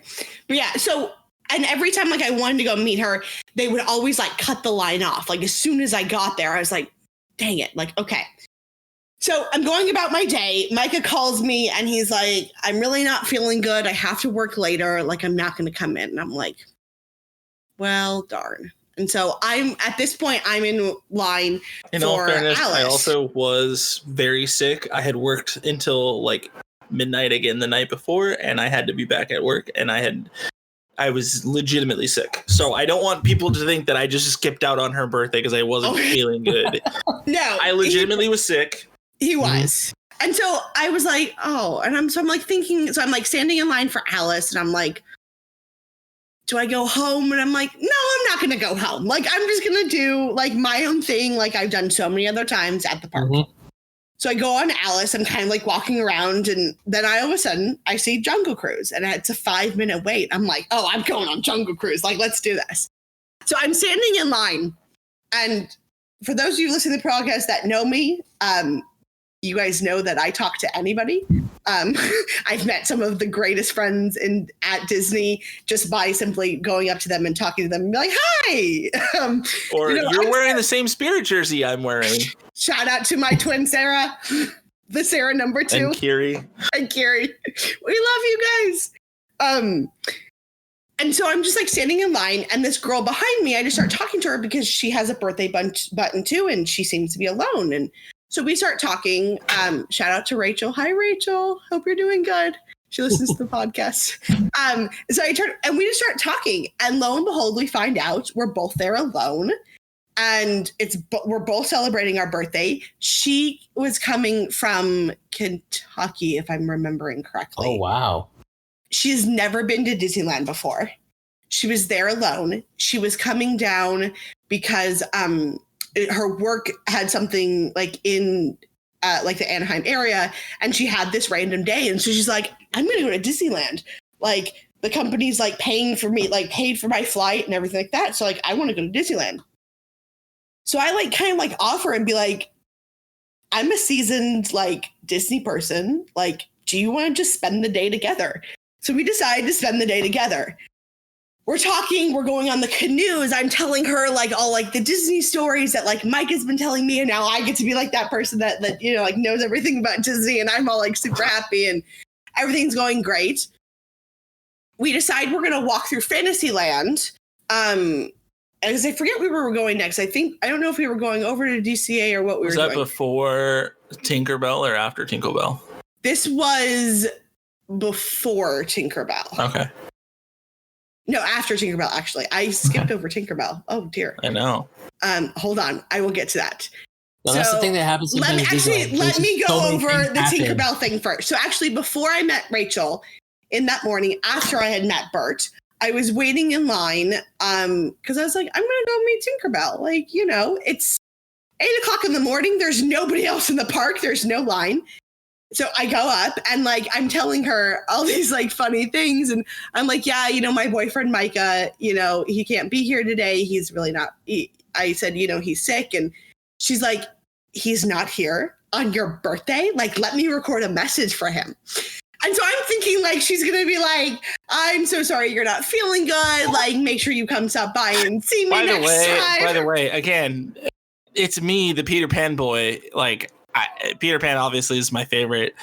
Tinkerbell, Sarah and I joke that her and Aurora are my side chicks. Because they're both absolutely stunning and beautiful and amazing and perfect and fantastic. Once she's done with this story, insert something about the girlfriend now. But they're nothing like the girlfriend. So she has Tinkerbell record a message to me, and I have a handout on Tinkerbell that I'll say when she's done, but I want to listen to this first. She straight up yelled at him. She goes off. I'll send you the video. I'll send you the video. How dare you leave your girlfriend alone at Disneyland? Obviously, I'm not your favorite, because if I was your favorite, you would be here with me. And I'm like, oh my god, to the freaking ceiling, and I'm like laughing so hard because I'm like, what is this? This is so funny. Like, oh my goodness. Like, what is this? I need to see this video. Mike is going to send it to you because it's hilarious. She's full on like attitude to like the T max. Oh man. So my quick little Tinkerbell anecdote, if I may. Yes, of course. When I was in high school, so my very first girlfriend that I ever had, she was a diehard Tinkerbell fan.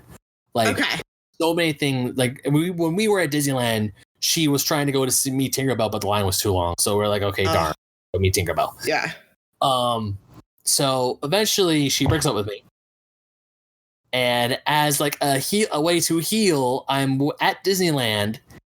But for some reason, the day I go to Disneyland, I just notice every single little thing of Tinkerbell just everywhere. And of course, that makes me mad because I just got my heart broken. So I'm just like seething at just every time I see Tinkerbell for a good few years later. Anytime I see Tinkerbell related to anything, I'm just like, or I'm like, I don't believe in fairies, die. Like I was mad. Oh, thank goodness I am over it. Yes, I am over it. Good. Now, if I see Tinkerbell, I'm like, oh, that's cool. Oh, that's cool. I'm like, I don't care, but I was just bitter. Yeah, because the way that the breakup happened, it was over the phone. It was on New Year's Eve, so I was bitter. Of course, yeah, that makes sense. So of course, and of course, the day I go, like the Disneyland, the first Disneyland trip I go, because the last time I went, it was with her, and then the next one wasn't with her. So of course, I'm seeing Tinkerbell stuff everywhere I go, every gift shop, I'm walking down Main Street, I'm seeing little girls in pixie wings, and I'm just like, why do you hate me? Thank goodness the only time I didn't see any Tinkerbell stuff was when I went to Rockin' Space Mountain. But yeah, that's my quick little anecdote. Please, Sarah, continue. Yeah. So, and then after that, I ran into like the Evil Queen and I had like a 5-minute conversation with the Evil Queen. It was just like an awesome day where it's like, it was a random Sunday where there really weren't a lot of people for whatever reason. And there was just a abnormal amount of characters walking around in the morning. Oh, wow. So it was great. So we go into Fantasyland, right? I'm with Rachel and we're like, I forget, we were trying to go to some sort of ride or something, right? And like the fastest way is just to cut through Fantasyland. And so I see Bert again and he recognized me. He remembered me from that morning. Oh. And Mary Poppins is there with him. And so he's like, Sarah, come here. Right? And I'm like, so like, I literally have chills right now, like thinking about it. Okay. Like I'm literally like, my heart's all like, again, like, and so it's like the same thing that's happening over. And so I'm like, okay. And so I literally go up to Mary Poppins.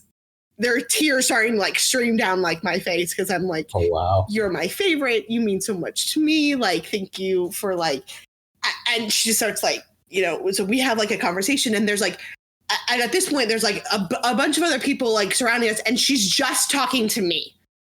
She's not talking. She like, you know, stops for a little bit to give like some little girls like a hug and like talk to like a few other people and take like a few other. But she's still talking to me throughout all of these other like interactions, right? And then she says these magical words to me. Oh, would you like to ride on the carousel with me? And I'm like, no. Heart drops into my stomach. At the same moment, the Mary Poppins band is making their way onto the carousel as well. Are you? Wow. So I'm literally like, yeah, I'd love to ride with you. So she opens the gate for me. She leads me forward and she's like, would you like to ride Jingles? And I'm like, no. I literally like, as you can tell, there's hair sticking up on me because I'm like, no, I'm like, no, you ride there. I'm going to ride next to you. And she's like, are you sure? And I'm like, yes, I'm positive. That's your horse. That's Mary's horse. You don't touch Mary's horse. No. And for those of you that don't know, there is a purple horse and it's the same horse it's painted to look like the same horse from the movie. And it's the one that Mary Poppins rides when she wins the racehorse. And so it's dedicated. Julie Andrews was there, everything. It was great. And I'm like, no, that's yours. You ride on that because if I ride on that, I'm about to have a heart attack. And so we're on there, right? The band starts playing music and they start playing Spoonful of Sugar, which is like my all-time favorite song because it just shows you like anything, like no matter like how bad it is, there's always like an optimist side to like, there's always like a brighter side to like look forward to, and everything that you do like is going to be great. Spoonful of sugar helps the medicine go down. And that's why I always say Disney is my spoonful of sugar to help the life medicine go down. Yeah. And so she starts singing Spoonful of Sugar, right? So I start singing Spoonful of Sugar. So I'm like there and I'm like this. I'm like, oh, can't breathe a single thing. And I'm literally like, if it was to be recorded, this would have been great. My friend Rachel, she got a lot of pictures. She unfortunately didn't like record any of it. Okay, there's photographic evidence. That's good enough. Yeah, I'm like, I still have pictures of me with like tears streaming down my face and like me and Mary Poppins together and me and her next to each other on the horses and all these things. And I'm literally like, there is nothing that could happen today that would ever ruin this. I don't care if I think about like the worst thing that could happen. And I'm like, I don't care. This day can't hurt me. Like, this is it. And so we get off. She gives me like the biggest hug. And I'm like, okay, like, don't stop crying. Just stop crying, Sarah. Because I'm like literally like freaking out. Right. Because I'm like, this is like the greatest thing. And she left. And I'm like, I need water. Like, cause like, I'm starting to like hyperventilate because I'm like not believing like what just happened. I'm literally calling Micah out of breath. Like, you will never guess what just happened to me. I'm like I'm literally calling everyone I know to tell them all about this day. Everything like that. It gets even better. So we're going, and after like all like that happened, like my blood pressure's like through the roof, and I'm like, I need a second to like compose myself. And like, and even like after I was like starting to cry because I'm like, that was like the most special thing to me. Like, this is like kind of like crazy that like, because that's like this is like a 1 in like a million chance for like all of those things like to line up. Like, I call it the Make-A-Wish Day. Yes. Yeah. It's one of those things where it's like, that only happens to like Make-A-Wish people. Yeah. I'm not a Make-A-Wish person. And I feel like that also happens to, I mean, not to knock you, Sarah, but little kids. Like, I feel that something like that were for like little kids to an adult. Happen. Yeah. When does that ever happen to an adult? Because, you know, when you go to Disneyland, it's mainly centered around like the kids, and the kids are always picked to be part of like the shows, and the kids are always picked, you know, because that's just kind of like what they do. And so for this happened to me, an adult, and not even like a child, I'm like, this is even bigger of a like, you know, nobody my age would ever get to experience this. So I was like fully like so thankful. Gets even better. We go into DCA, having a great time. You know, we're just like hanging out. You know, we go to Star Wars Galaxy's Edge, and everything's just like lining up. And then like after that, we went to like Turtle Talk with Crush in Art of Animation, and Crush asked to talk to me. And so it was like one of those days where it's just like even like thinking about it like right now, part of it partially makes me like very, very sad that Disneyland is closed, because it holds like a very special place in my heart. But it also is like, it's holding on to that magic for me to this day. Yeah. Like throughout all this, be like, remember that magical day that is never going to happen ever again. I'm never going to have another Disney day that's ever like that. And I'm okay with that, because I'm like, I've got my day. I'm good. Like, now it's time for like someone else. That day will live in infamy. Man, I never had any experience like that. Yeah. I have a lot of favorites. I'm trying to think, because there were a few times at Disneyland. Like, I remember, especially when I was in college, one of the things I was kind of hoping to happen one day is just to, because I always thought how cool it'd be if you actually get to watch a Disney film at Disneyland. Yeah, we always wanted, of course. And I remember it actually happened. So I'm at Disneyland with one of my closest friends, Samantha. She's like the big sister I ever had. If it wasn't because of her, I wouldn't be as big a Disney fan I am now. Because when I first got my pass, it was for me and my first girlfriend. Of course, that didn't last very long. But she was the one who I would go to Disneyland with most of the time. Like, there were days where she would call me out of the blue It'd be like, hey, what are you doing tomorrow after school? Nothing? Cool. You want to go to Disneyland? I'm like, yeah, because we both have passes at now. So it's like, why not? I have a pass. I need to use it. Yep. And it was, get your and I money. introduced her to some, and even after I transferred to high school, she and I still kept in contact. We were still going to Disneyland, and I introduced her to my new friends. They became close. So now we have this Disney family. And it was right before I left back for CSUN, because I went to CSUN for 1 year, moved away for a few years, and then moved back to CSUN. And it was right before I was going back my second time. So it was like the last big Disney trip of the summer. We were there as close to opening as we could. We were going to stay all the way till midnight. It was me, Adam, Samantha, and my friend Blondie. We were walking through Disneyland, and there's a cast member in front of the Opera House, and we're just walking by. We're like, hey, who here is an annual pass holder? Of course, Samantha and I were like, oh, we are. I think, yeah, Adam and Blondie, all four of us were pass holders at this point in time. So we're like, oh, we are. It's like, hey, we're going to show a movie here at the Opera House at 4:00. That's an AP only. But annual pass holders. Full-length movie? Full animated feature. Pass holders get to vote. So which would you rather watch? The Lion King or Beauty and the Beast? Beauty and the Beast. Well, I voted Lion King because Lion King is my personal favorite. That's my favorite Disney animated film. Beauty and the Beast is mine, so yeah. Funny enough, that's Samantha's favorite. Oh, that's so cool. She is a die-hard. Shout out to Samantha. I mean, once this goes up, I'm going to text her and send this out to her because I know she'll love listening to it. So Samantha is a die-hard Beauty and the Beast fanatic. Lion King is one of my favorite films ever since I was a child. So we get our votes in, and myself and Adam voted Lion King, Blondie and Samantha vote Beauty and the Beast. And they're like, well, right now Beauty and the Beast is winning, but whoever wins, we're gonna play it here at the Opera House. And I'm like, cool, what time is that? It's like, we're gonna start it at 4:00, but try to be here by 3:30 so you can get inside. And you have to have your pass with you, or else we're not gonna let you in. Because it's pass member only. So I'm like, oh, that is rad. That is really cool. I mean, so we go about the rest of our day. We're having a good time. And it gets to the point where we want to go back to the Opera House. So Samantha and I are the ones who go back. Blondie and Adam decide to hang back and go enjoy the rest of the park.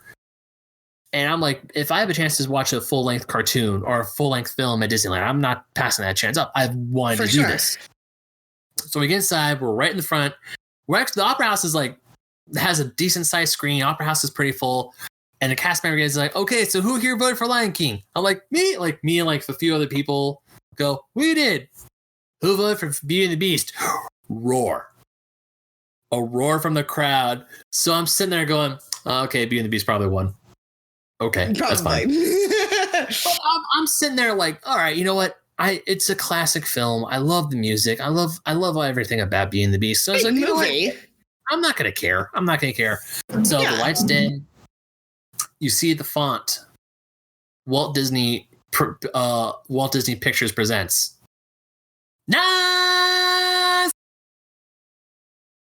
Sienna.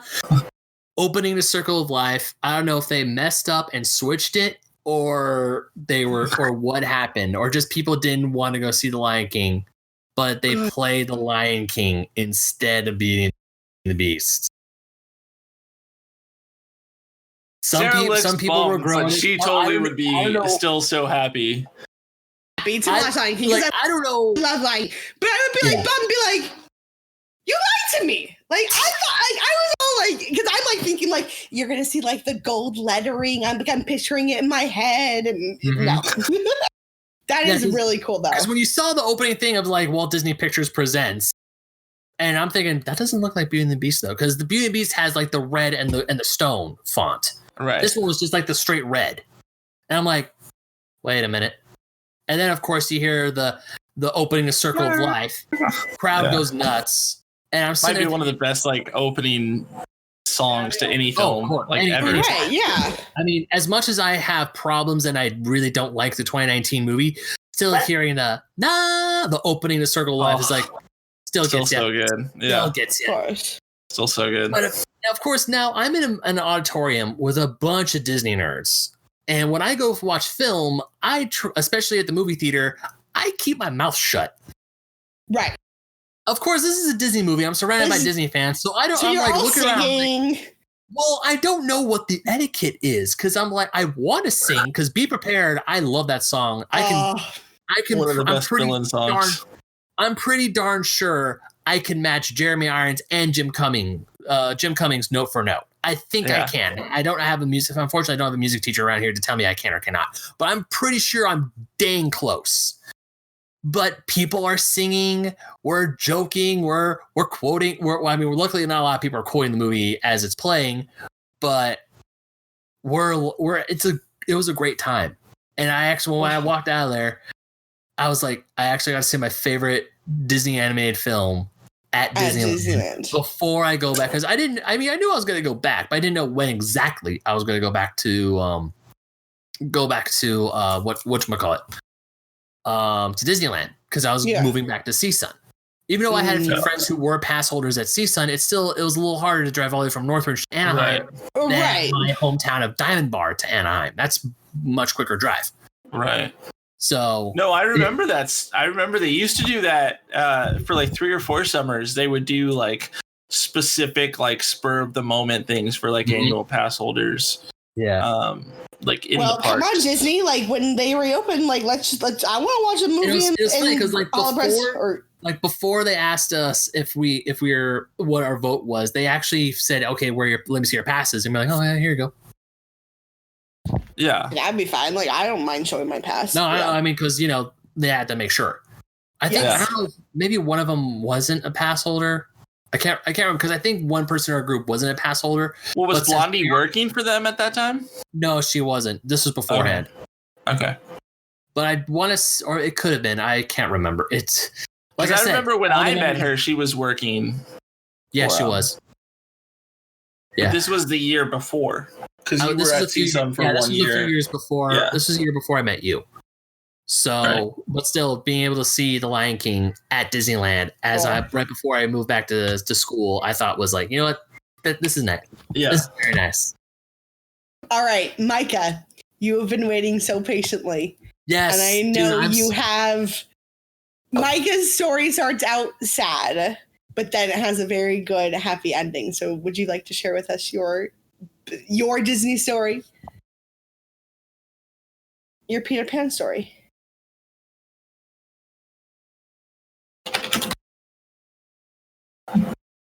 Micah. Oh, did his mic just die out or something? I have no idea. I can't hear you guys. Oh, you can't hear me? I can hear you all fine. I can hear you, Ben. Is your thing plugged in? Yeah? Oh boy. Okay. I can hear you guys now. There we go. Okay. All right. Well, let's retry that. Can you hear me? We're good now? Yeah. That's weird. Literally, like, as he started talking about, like, when I asked if Blondie was working, I heard no, and then it literally cut out. So he just kept talking, and I was like... Okay. You were like, oh, no. Whoa. Okay. So, Micah, I know you've been waiting very patiently to tell us your Disney story. It starts out kind of sad, but then it has an amazing ending. So would you like to share that with us? Your Peter Pan story. Oh, yeah. Okay. I think I've said this before. I might have said it. I don't know. No, because we said we were going to talk about it before. Right. Okay. And so now here's your time to talk about it. Okay. So Peter Pan Boy comes from my love of Peter Pan. I've read the book. I had no idea. I visited Kensington Gardens where the Peter Pan statue is. Anyways, I understand it's darker. Like everybody's like, it's darker. Like, yeah, I get it. Okay. Like, trust me. But yeah, so Peter Pan is like Mary Poppins. He roams a lot. He doesn't like typically have like he has like a route like area, but he doesn't have like a meet and greet kind of spot where you can go and like throughout the day like meet him. Mm-hmm. So it's very like hard to kind of get him to like Stand personally still. like work with you, right? Yeah. But this day in particular, we got there super early because we were trying to get Rise of the Resistance. We didn't get it, unfortunately. Did? Oh yeah, no, we did. Tell that we did. He always says we didn't. We were because we were there like the week before and we didn't get it. I think. No, we were there this was our another first time trying. Okay, well we've tried since then before it closed and we didn't get it. Because I know that there was a time that we tried to go, me and you, and we didn't get Rise. Because we didn't get there early enough. Yeah. But we were like 117, like group 117 or something like that. So we were like, and we were there like at super early, like we were, it's just like the luck of the draw. Something happened with the app, and we didn't get it like right away.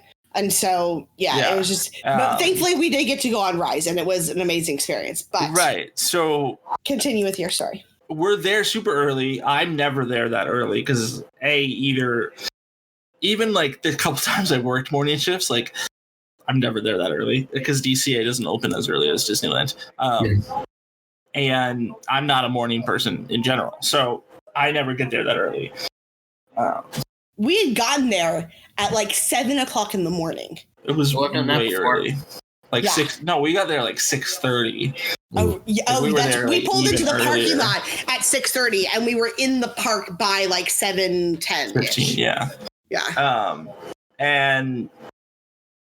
And so we're just like walking around, like whatever, and we're like, oh, let's go meet Tinkerbell because obviously Sarah had talked to Tinkerbell, and I did send that video to you already, Ben. I saw. I saw that you sent the attachment. I'm gonna watch it later. Okay. So I was like, I have to go see Tinkerbell and redeem myself. So we're like over by Pixie Hollow, right? And it's like just before 8 at this point. I think it was like 7:50 or 7:45, and they're like, "Oh, she'll be like, she wakes up at 8 or whatever." And we're like, "Okay, no problem." Like, literally, like we have no plans. Like, there's nothing for us to do, anyways. So we're just like kind of standing there. Ben. Like, we don't ever go in with a plan. We just kind of like do whatever we want and kind of have like a general idea, and just whatever. It's like, hey, I want to do X, Y, and Z, but we can also do W, V, and Q. Cool. Yeah, exactly. Right. So we're just like standing there and we're talking to the cast members or whatever. And like, I'm on my phone and I'm looking down and I'm standing like face to face with Sarah, but I'm like looking down like on my phone. And so... on my phone. Mike is looking at his phone, and we're probably about like, Ben, like here's his face, like here's my face. We're pretty close together, right? Yeah. I see coming towards us Peter Pan. Oh. And so I'm like, Micah, he's like, huh? And I'm like, Micah. And I'm still like looking down and I'm like, phone. Micah. And I literally finally back up. She moves and Peter like stands like right in front of me. And I'm like still, and all of a sudden I see like, knows. He's right in his face. I see like obviously like that's not my girlfriend. Like that's not, you know what I mean? And I'm like, so I look up and it's Peter Pan, and I drop my phone thinking this like it had like a protective case on it, and I just like immediately freak out. Like I'm starting to cry. I'm hyperventilating. I drop the backpack and I'm just like, oh my god, like all this. Like I'm almost 30 years old. Ben, you know this. I know. I am immediately a 4-year-old little girl. Like that. And I am like, I'm freaking out. I'm like, oh my god, you're here, but you're not ever here. Like, what do you do? Like, what's going on? And like, Sure, his first initial reaction, and I'm gonna send you this picture. Please do. Because this picture is Micah's face, like that. and he's like, I'm freaking out because literally, like, this doesn't happen. Like, and he's talking to me, and he's like, oh, like we should pose, and like, oh, and I'm just like, oh my god. So he's like, hands on hips, silly face, and so Micah at the same time is like blanking on what a silly face is. Like his pose for this is like He's like trying to smile, but he's trying not to cry. It's like a mix of emotions on his face. Oh, man. It's just like we had like a full 10-minute conversation with Peter Pan. Oh, that's and I'm rad. like trying to like, and Mike is like can't like talk, right? And so like I have to like be like kind of like explain to Peter Pan like he's your favorite, and like Micah give them like the backstory on like the first time you met Peter Pan. Mm-hmm. So the first time I ever met Peter Pan, I don't actually know if I've told you this story, Sarah, because I think the story I told you was when Brittany and I were walking. Yeah. So this is actually the very first time when I was probably like 7 or 8. And now Peter Pan's been my favorite Disney movie my entire life. Okay. Like has never, don't get me wrong, there's a lot of amazing like top 10 probably animated films of all time. I think you could probably assume that 9 of them are Disney. But like Peter Pan has always been there, and it's literally that or The Goonies is my favorite film of all time. So it's literally like it is what it is. The very first time I met Peter Pan was a trip that I took that I was taken on by my Uncle Johnny, who at the time worked for Disney TV animation.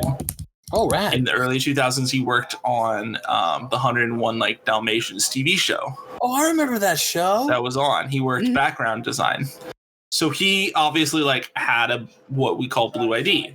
And he, one of the perks is being able to invite friends and family and stuff for free. And so like his kind of way of like a gift to us, his nieces and nephew, are like, hey, like I'll take you to Disneyland for the day. You know what I mean? Like, we'll go, we'll hang out, like we'll do, because it's expensive, like in general, like even if you get in for free, it's still expensive. Everything costs money. But it was like at least food, drinks, right. souvenirs, and at least like it's that. like right. And at least it's one of those things where it's like if the ticket is taken care of, at least it's a little bit better, right? Oh yeah, definitely. You have extra money to go off and have fun. So I'm like probably 6 or 7, I think at the time. And it was just not like a good day. Like we didn't sleep that well. Like the night before, like we stayed up watching, or I kept him up like watching movies, and it just like wasn't a good, like we hit traffic that wasn't supposed to be there, like all this stuff. There was just like it was started out not a good day. And I'm a wanderer, like I just walk around.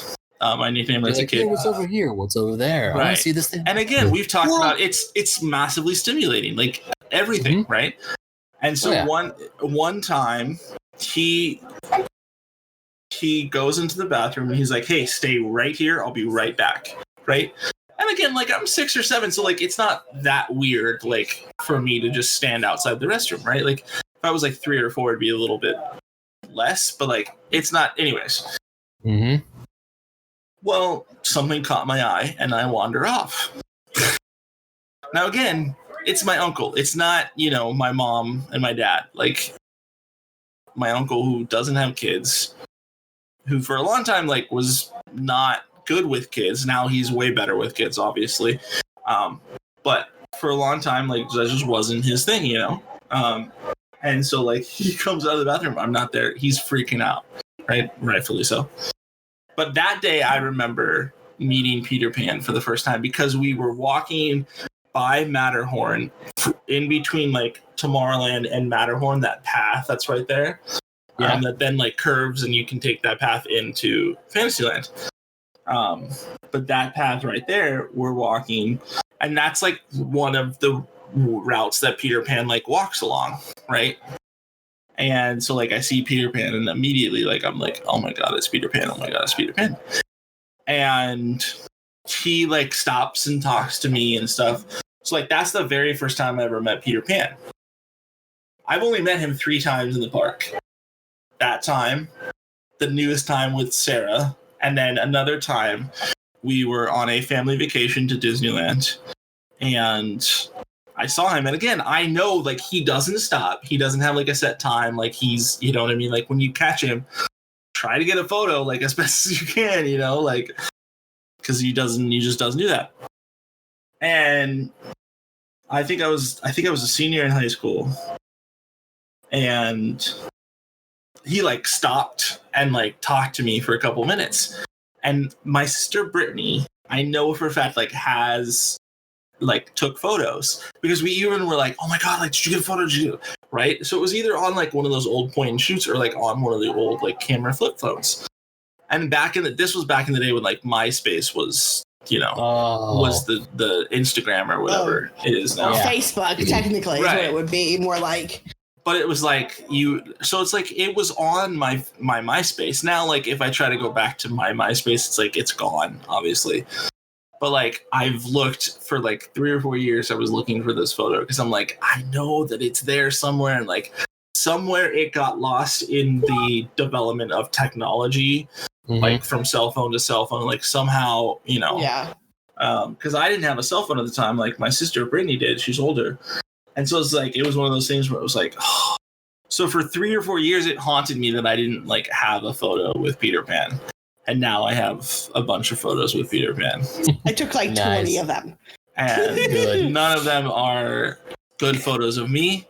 None of them are exceptionally... They're really not. Like, they're great photos of Peter. Don't get me wrong. They're great photos of Peter. But it perfectly encapsulates that moment for Micah.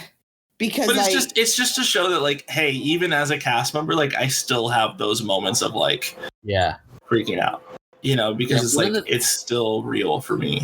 Now, one of the things when I would be going to the park, especially when I was a teenager, because when my parents were getting divorced in early 2010, Disneyland was part of my therapy. Even when I would go talk to my family counselor about my parents splitting up, I would tell him, I'm like, oh yeah, I was at Disneyland, or I'm going to Disneyland. And he would joke with me saying, when are you not going to Disneyland when we have sessions? And there's one time where I was talking to him. He's like, oh, you're not going to Disneyland? And I was like, well, I'm not going tomorrow. I was like, oh, good. He's like, I'm going right after I was done with my session. I was going to pick up my friends so we can go to Disneyland. And so, like, when your parents are going through a divorce, you're like really trying to think about what's going to happen. Like, I knew I was not going to be a pass holder for the rest of my life. I knew I wasn't, like, a time was going to end. So I was scared that am I going to lose the magic? Am I going to start despising Disneyland? Or am I going to just, like, not want to go to the parks ever? I'm turned 30 in a month and 5 days from now. And I miss the parks. Like, thankfully, Fanny and I, we love going. And even as we're full-blown adults, we still have a blast. And we're still going. So all the stories you mentioned, I feel like this podcast can go for like 6 or 7 hours if we keep talking about stories. But there's like 3 quick ones I really want to, like, blast off before. I know I have a few Florida ones too, but none of them I feel are as good as these. Maybe we'll do a part 2 in a couple episodes or something. So much. Like, because there's so many, there's like times where there's like hilarious stories or stories where I definitely should have not been doing the things, but I want to get these off. So earlier I mentioned my friend Samantha and about how there were times where we would be at Disneyland and I was scared we're going to get kicked out. So let me tell you about the times where I was scared I thought I was going to get kicked out. So for my birthday and even for a few Christmas, because at the time Samantha used to work at a paper company and she would just help and she would get what she calls confetti, but it's just like the little circles that you get when you after you punch holes in paper. Right. Yeah. So it's those, but she would put those in like these little tubes, and of course for my birthday they would go all out. As in, so I didn't start going to Disneyland for my birthday until I was like 19. That was my first year at school because I had a pass and I was in a small group of friends. Because before birthdays my parents was like, let's just have the party at home. We don't have to go anywhere big, and I was okay with that. We weren't poor, but we wanted to keep frugal. Right. And this time it was like, hey, I have 3 friends who have passes. Let's go to Disneyland for my birthday. So we did. And while we were going there, and while Like at the end of the night, Samantha takes this giant thing of confetti. Blindsides me, blasts it right in my face. And here's the best part. This is not the first time it happened. The first time she gets any sort of confetti on me is when we go to Disneyland to celebrate my high school graduation. Yeah. And so the end of the night, and she just blasts confetti. And like, there have been times where I've been blasted with confetti and I had my 20th birthday, I went to Disneyland with a large group and the whole day was just throwing confetti on me. Was just throwing these tiny little pieces of paper. And there's one time where we were in the train, taking the train from Main Street to Toontown. We were in the caboose. We had the entire car to ourselves. And I'm just sitting there. And like they're throughout, like in front of the castle, confetti in my face. Over by Big Thunder, confetti in my face. In Matterhorn, confetti. It gets in my mouth at the Matterhorn. Right. Yeah. But of course, wherever we go, they're like these little pieces of trash. Like these little pieces of paper where we were. And I'm thinking, oh man, if like cast members see this, we are going to get in so much trouble. Of course, we get in this caboose to go to Toontown. The biggest thing of confetti gets dumped on my head. It gets everywhere in the car. And I am freaking out. Because my friends are laughing because, I mean, birthday boy, he gets confetti. Right. Haha, it's funny. But I'm like, guys, this is...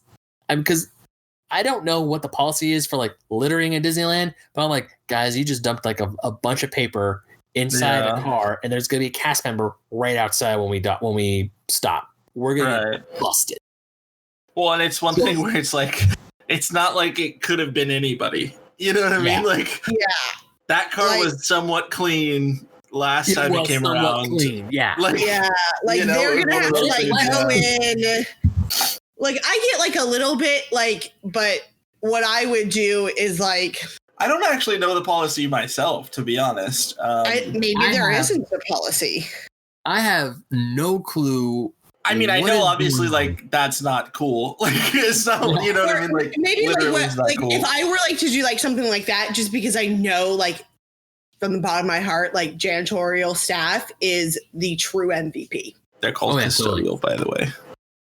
Sorry, custodial like cast members are the true MVPs because they literally. They also almost always have the most knowledge of the park. Oh yeah, they true. Totally do. Very totally true. Do.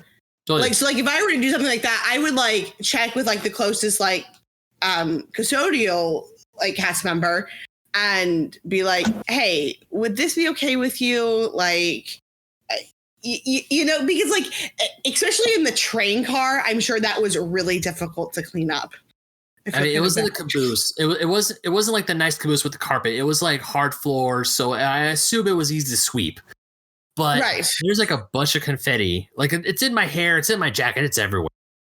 And luckily these are pieces of paper. It's not like true glitter confetti. If it was like that, we probably would have gotten screwed. But it's like little still, it's like it's one of those things where easier to clean and get out. Yeah. But still, I'm just sitting there. I'm like, guys, if I get it, it's tradition to confetti the birthday boy. But if we get in trouble, like half of us have passes, the others don't. Yeah. I don't want to get my pass taken away because that happened. That's a story for another day.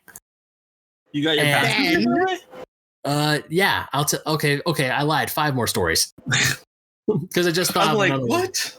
Oh Lord! What? I'll tell you. We might have to release this in like 3 parts because we've been talking for like 3 hours. Hope everyone realizes that. So many things. So, I mean, luckily, once the train stops and we're able to leave, we run. Like I would have just fessed up. Like not straight up, but like the second the train stops, gone. I would be way too nervous. I would have like gone to like the closest cast member. Like if that happened to me, I'd be like, I'm very, very sorry. My friends just dumped a bunch of confetti in the caboose. I am very sorry. I apologize. I was wearing my birthday button too. So they're like, oh, they're doing that to your friend. It's like, to me, like the way that like that I would look at it, be like to give them kind of a heads up because like what if they just loaded that car in and there's like guests and they're just sitting there and they're like, there's just confetti and like, trash like everywhere. There's like trash all over the place. Like, I don't know what's going on. Like, so like give them like a heads up to be like, hey, I'm really sorry. Or I would have like, cause like even sometimes in like Magical Map, when they like throw that confetti down from like the top of like the ceiling, I still go. Once, I don't remember that. It's kind of towards like the end. Okay. And I think I remember what you're talking about. They're like really, really long confetti. Oh, like they're not like the short confetti. They're like super long. It's like and streamers. I'll even go. It's like kind of like streamers that they release, and I'll go and like pick them up and throw them in the trash just for them. But I mean, looking back on it, I should have just when I was like, hey, can I just get a sweep? I need to brush this up. I feel bad, but for some reason, I was like, just run. They can't catch you. Run. They can catch you. Oh, they can. They totally can. And they There's did it. cameras everywhere, and trust me, if they're looking for you, they'll be able to track you. Like they'll find me. Yeah. Yeah. But so we leave the caboose, and I feel bad for whatever happened. Whoever had to clean that up, I still feel bad about it to this day. But we go the rest of the day. No cast member comes and reprimands us. No one yells at us. Even at the end of the night, my friends still had things of confetti. We're in the parking structure and they're just pouring stuff on top of my head. I'm just taking it. 2 cast members walk by, see this, and they're like, what's going on? Oh, it's a birthday. And they just walk on by. Yeah. Don't mention they don't. They don't not have my problem. But my 20th I'm off birthday, work. So yeah. But for my 20th birthday, I felt bad because it wasn't like the entire floor was covered in said confetti. It was still a good bit of it that I'm like if I was custodial and I were to walk in to sweep up, I'd be like, why? Oh, trust me, there's some times where it's like that's even if it's a lot, it's like that's at least cheaper or like that's at least like easier. There's some other times where it's like, really? This reminds me of a story. Really? So I'm a princess. I'm just going to come right out and say it. It's like Sarah in Hebrew means princess. And I take that very I believe it's Sarai, but whatever. Gosh, okay, let me tell my story. It's the Sarah, but it's technically, I believe it's Sarai. Okay. Yeah. Sarah means princess, right? And I take that to heart. Like, I have 3 tiaras. Like, I'm a princess. It's okay. I love going to Bippity Boppity Boutique because, like, even though I'm old and they won't put me in a costume, they will still pixie dust you. And pixie dust in this case That's what she said. Micah. No, don't. Oh, Come on. You're going to cut that out of the podcast. Come on. No. That's freaking genius. Michael Scott would approve. He would. Okay, so if you go into Bippity Boppity Boutique, ask for pixie dust, they'll give you some pixie dust. Well, I've never really even asked. Like the first time this happened to me, I never knew that this was a thing. This was on the same birthday day story, right? And so I just to go in because they're like I forget. Oh, what do they say? They're like, bippity boppity boo, may all your wishes come true, like something like that. And then there might be a little bit before it, but it's just it just makes me happy. And then they sprinkle you with glitter. And Micah hates glitter. Oh, I used to work at Hallmark. I do too. I had a sweater vest that I would shake them outside and glitter would just rain down. Because glitter, for those of you that don't know, I put glitter in my hair before and I've had it in there for about a month afterwards. Yeah, it doesn't come out. Very difficult to get out. So one day we went in because both me and Micah have nieces and we were going in there to kind of look at prices because we were thinking about maybe for a Christmas gift for his oldest niece. This would be a fun thing to do for her, do the dress. And we're just okay, how much does that actually even cost? Because there's no pricing online. You know, and of course not, because it is kind of expensive, you know, for like the dress and the hair and then all that stuff. You don't find out until after it's all done. Right. And so like we wanted to go into it with like a little bit more knowledge of like how much it would cost. Yeah. And so afterward, they're like, well, would you like some pixie dust? And I'm like, sure. And so they're literally like, you know, bippity boppity boom. All you were just going to do it. They put glitter all over me. And I go up to Micah and I just get glitter all over him. And he's like, at this point, he was so mad at me. Because I was like, it's okay. He was pretty angry for like the next like 10 minutes at me. He's like, I can't believe you got glitter all over me. I'm never going to get it off this shirt. I'm never going to. Yeah. But definitely maybe one day I'll just, you know, for his 30th, for the big 3-0, just glitter all over him. I don't think that's a good idea. But yeah. All right, so I'll give you guys the pick. Which one do you want to hear? How Captain Hook pushed me around as a baby. Me and my brother, one of my friends, defending Cinderella's Three Musketeers. Going on to Pirates of the Caribbean when it reopened with Johnny Depp. With Johnny Depp in the ride, not with Johnny Depp the actor. Holy crap! That would be cool. Yeah, that would be cool. Or how I got my pass taken away. I think we should end with the how you got your pass taken away. Okay, everything else we'll save for a different time. Because, like I said, like what it is, I have stories up the wazoo. I didn't even get to the ones with Florida. I know. I didn't even get to all of mine either. It's okay. Like, because there's some great stories with Faye and I when we first went to Orlando together at Disney World, or even when we went to Disneyland for the first time as a couple. It was awesome. So how I got my pass taken away. Current pass holders, for the love of all that is holy and good and magical, and don't do what I did. It's dumb and stupid, and they find out. Especially nowadays. Yes, please do. Please follow all of Disney's rules. Yeah. Please follow all of their guidelines for everything. Especially if you're a pass holder, you're kind of an example. Yeah, make sure that you gotta follow them rules, son. You really follow those rules. All right. With that being said, being said, don't do what Ben did. But Ben, what'd you do? So this was back in 2009. So your pass had a picture of you on the card. Right. Now, of course, the picture wasn't the best. Kind of like a Costco picture. It's black and white. Black and white. It was plastic. It was pixely. It wasn't the best. So I used to always carry my pass with me all the time, but there were times where my brother some of his friends would want to go to Disneyland. So my parents said, Ben, how much do they check if it's you at the gate? I'm like, well, my picture's on the back. He's like, your brother could pass for you. Now, this is 2008. My brother and I, we don't look a lot alike, but some people can't see the resemblance. So there were a few times where my brother would use my pass and go to Disneyland impersonating me. What? Yeah. That's how my parents went around, because he wanted to go with his friends. And they would say, take your brother's pass and you go. It worked 3 times. On the fourth time, it was spring break. I actually had plans to go to Disneyland with a friend of mine the next day. My parents were out of the country, so my brother and I had the run of the house, which was a bad idea altogether.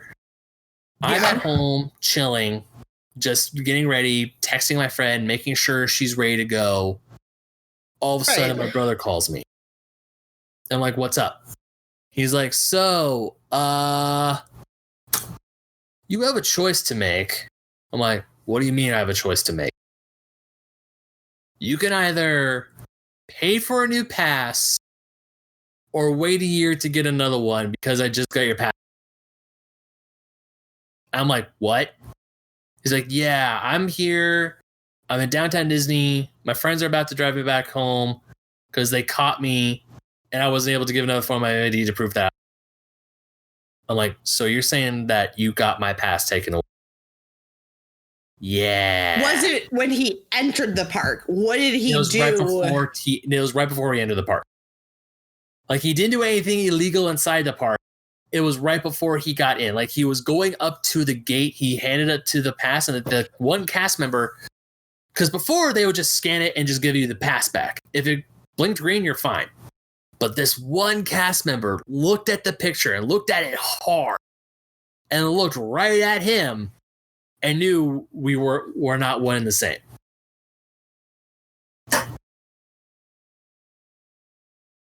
And then like 2 days that's later, a big no-no. Oh, it definitely is. That is like, I'm surprised they didn't like suspend you from getting a new pass for a while after that, to be honest. So then I get the letter and there is a phone number attached saying, okay, this is the number you can call to try and defend your case. And then a family friend were going to take me to Disneyland, and my mom, because when my parents came back home after their trip, I told them everything. We got in a whole lot of trouble. And then they're like, wait, you got your pass taken away too? I was like, yeah, Payne wanted to go, and he took the pass to go. So they were like, wow, yeah, you've paid your dues. You're that sucks. Yeah. Later on in the summer, later on, my mom actually felt bad, and she bought me that $100 3-day park hopper ticket that they had at the time. Hey, remember when a park hopper was only $100? That was a wild time, wasn't it? Oh, that's a very long time ago. So for almost 18 years, 10 years, 12 years. Yeah, so 2008. So a family friend knows I love Disneyland, and they said, oh, he has a pass. And then my mom said, well, he got it taken away, but he does have a ticket, so he can go. And I'm telling him the story of what happened, how my brother took my pass to go to Disneyland, and we go to the ticket booth, and we try to explain myself to the lady ticket booth, and I tell him that, yeah, my brother stole my pass. Because funny enough, he had a pass at the time, but I was a deluxe. I had a higher tier one, and he did. So he had more blackout dates than I did. So I'm telling him at the ticket booth that my brother took my pass without my knowledge, and I didn't know until he called me to tell me that he got my pass taken. And they're like, oh, that sucks. Call this number and leave a message. So I called the number. I left a message telling him exactly what was going on. I'm in line for Space Mountain with my buddy. We're waiting like an hour and a half line for Space Mountain. I get this random phone number and I answer it. It's Disney. And they're like, hi, is this Ben? I'm like, yeah. I'm like, hey, we heard, we got your message. We looked at your file and we found your brother's file, and let your brother know that if he does that again, we're going to cancel his pass instead of yours. And I'm like, what? He's like, yeah, we're going to clear you. All you have to do is you can come to Disneyland on a day your pass isn't blacked out, and just pay a $20 replacement fee and you're fine. Right. Basically what you would pay if you lost your card. Yeah, as if you lost your card. I'm like, can I do that at the bank too? I'm in the park now. Instantly like, how'd you get in? I'm like, I bought a ticket. I swear. I bought a ticket. I'm here legally. I bought a ticket. Yeah. Like, oh, I'm here legally. I'm here legally. I'm legal. It's fine. I didn't sneak in. Right. And they're like, oh, okay, sure. So the rest of the day, I'm elated because I got my pass for a good few months, actually, and I was livid. Oh, I'd be so pissed. Oh, are you kidding me? Like, there's people that like sell their free tickets. Oh yeah, like their sign-ins. Yeah, there's cast members. And then they get caught and they get fired. That's a big no. And they're like, "Why are you firing me?" It's like, she's like, "You're making." It's like, broke the rule, dude. Like, oh my god. Yeah. So we get off of Space Mountain. Yeah. So we get off of Space Mountain. Myself and my friend were walking to the bank of Disneyland before they changed it to the gallery, and I'm on cloud 9 because I'm like, I finally get my pass back, and I go in and I tell them. And it's funny because I tell them the same story. And they're like, how'd you get inside the park? It's like, well, my mom bought me this. And I know I signed it because I know it says non-transferable. But is there a way that I can give this to a friend of mine? Where I can give this to a friend of mine so they can use it, since I technically don't need it anymore since I passed back. So they're like, hold on a second. So they take the card, they go in, and I guess they talk to a lead or a supervisor. So they come back, they retake my picture, gave me my pass, and they're like, oh, and here's that other ticket you bought.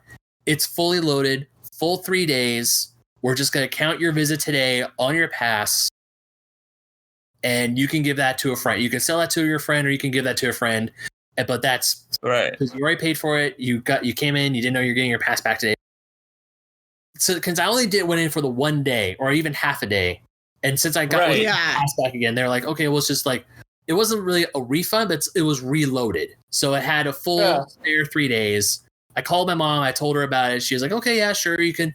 So I gave it to my buddy Adam, who paid my mom like $60. Right. And I got my pass back, and I instantly sent a picture to my brother saying, "You are never getting this again." No. Yeah. Like I'm like, we're never doing that again. I've seen families try to do that with like the holiday parties. Oh yeah. Because I worked the Halloween parties last year. Yeah. And it was like a hard ticketed event, you know? Mm-hmm. And so like you had to pay like extra to like attend, and it's, you know, you get a wristband. And so like we were, you know, time comes is checking wristbands and making sure, you know, the people that have the wristbands are still able to enjoy the park, and the people that aren't, you know, you have to leave. The park's technically closed. Mm-hmm. And there were people that had like 2 or 3 like wristbands, but they would have like 4 or 5 little babies. And they'd be like, oh, this one's theirs, this one's theirs, this one's theirs. Like, and you're standing there, you're like, you have 3 wristbands. I understand if you don't want to put them on your baby, that's fine. Like, but you have an odd number of babies to wristbands. Like, that doesn't work like that. Like, but aren't like certain, and maybe correct me if I'm wrong. 2 and under. 2 and under are in free, but it would be like, it would, even then, it's like, you still have an odd number of people. Like it would be like a party of like 9, but they'd have like 5 wristbands, and like maybe 1 or 2 people, like 2 babies, like legit babies, like under 2, and they would just have young kids. And I'm like, no. I'm sorry that they didn't tell you that everybody needs a ticket, but like everybody needs a ticket, you know? And they'd be like, yeah, but we already bought it. Like we're already like in the park. And I'm like, I understand. The park is closed. I'm asking you to please turn around and go back to the ticket booth, and they will assist you in getting the right number of tickets. But we already came in with like, we already started like getting trick or treat candy. And I'm like, I understand. I'm asking you to like, I'm asking you to do this. Like, unless you want me to full on just like be like, right. kick I'm you like, out. security's right behind me. If I let you past, they're not going to be as nice to you as I'm being. Like, yeah. I'm trying to understand your situation, and I understand like maybe like the ticket person thought that those kids were like under 2, or they didn't see them because they were like on the, you know, they were running around or whatever. Like you weren't, or they decided to hide the thing. Right. But I'm like, you know, I try to give people benefit of the doubt, right, until they screw me over. So I'm like, oh, whatever. Like, I don't know what happened, but this is the rule, and I'm trying to help you so that you can at least come back in with the tickets you bought, because you did buy tickets. Like, that is the right wristband for tonight, like all this stuff. And I'm like, trust me, security's not going to be as nice to you as I'm being. Like, just if I ask you to do something, and I'm asking you nicely, like, I understand, I heard your story, and it's just like, come on, people. Like, it's not worth like legitimately being like on the blacklist. Like, yeah, you'll get blacklisted. And not being able to like go at all. Like, yeah. You know. Oh, goodness. Well, this was a fun conversation. It was a lot longer than anticipated. I am so sorry. I tend to ramble. No, that actually happens like every episode. Oh, man. Every episode, it's been like, oh, yeah, we're only going to talk for like 30 minutes a segment. And it's like 4 hours later. So we will obviously, guys, we'll have another Disney Stories episode. Yes. We'll try to Thank you for listening and tuning in. We appreciate it. See if we can get other people on. But before we go, Ben, quickly again, tell them where they can find you. You can find me on the internet at BenMagnet27. I have a Twitter, I have an Instagram, and also, if you like old school video games, because I love old school video games, I write for OldSchoolGamerMagazine.com. A new article should be coming up sometime tomorrow afternoon, or if things get in the way, definitely Monday, because I actually magically have the day off on Monday. Woohoo. And of course, I am the co-host. I am one of 4 co-hosts on the Fake Nerd Podcast. We have been doing our quarantine episodes every Sunday night. We do them around 8:30, 9 o'clock, and you can watch that live on YouTube as it's happening, or you can catch the replay episodes on YouTube. And also, of course, we put them up on all your favorite podcasting listening apps / devices. Definitely go check them out, guys. If you like anything that sounds at all close to nerddom or pop culture, they have a lot of awesome news, and they are very on the cutting edge. They have a lot of kind of breaking news stories that they've done over the last couple of years, and they've been around for a while. So they definitely have some awesome insight into the industry. Or if you have a specific question, definitely send them your questions and they will definitely answer them for you. Once again, I'm Peter Pan Boy. And I'm Sarah. And this has been the Mouse Nerd Podcast. Folks, from all of us here, we just wish you guys the best of the upcoming months. We know that it's been tough for a lot of us. If you're a fellow cast member, you know how... Anyways, I don't know what to say because I'm getting actually legitimately emotional. So we want to thank you all for everything you guys have ever done for us. These stories would not be made possible without the cast members. Oh no. And we love you from the bottom of our hearts. Some of my best friends, my boyfriend is a cast member. And you guys make magic for us. So we are here for you. Thank you for everything that you guys do. And we will see you guys next week. Absolutely.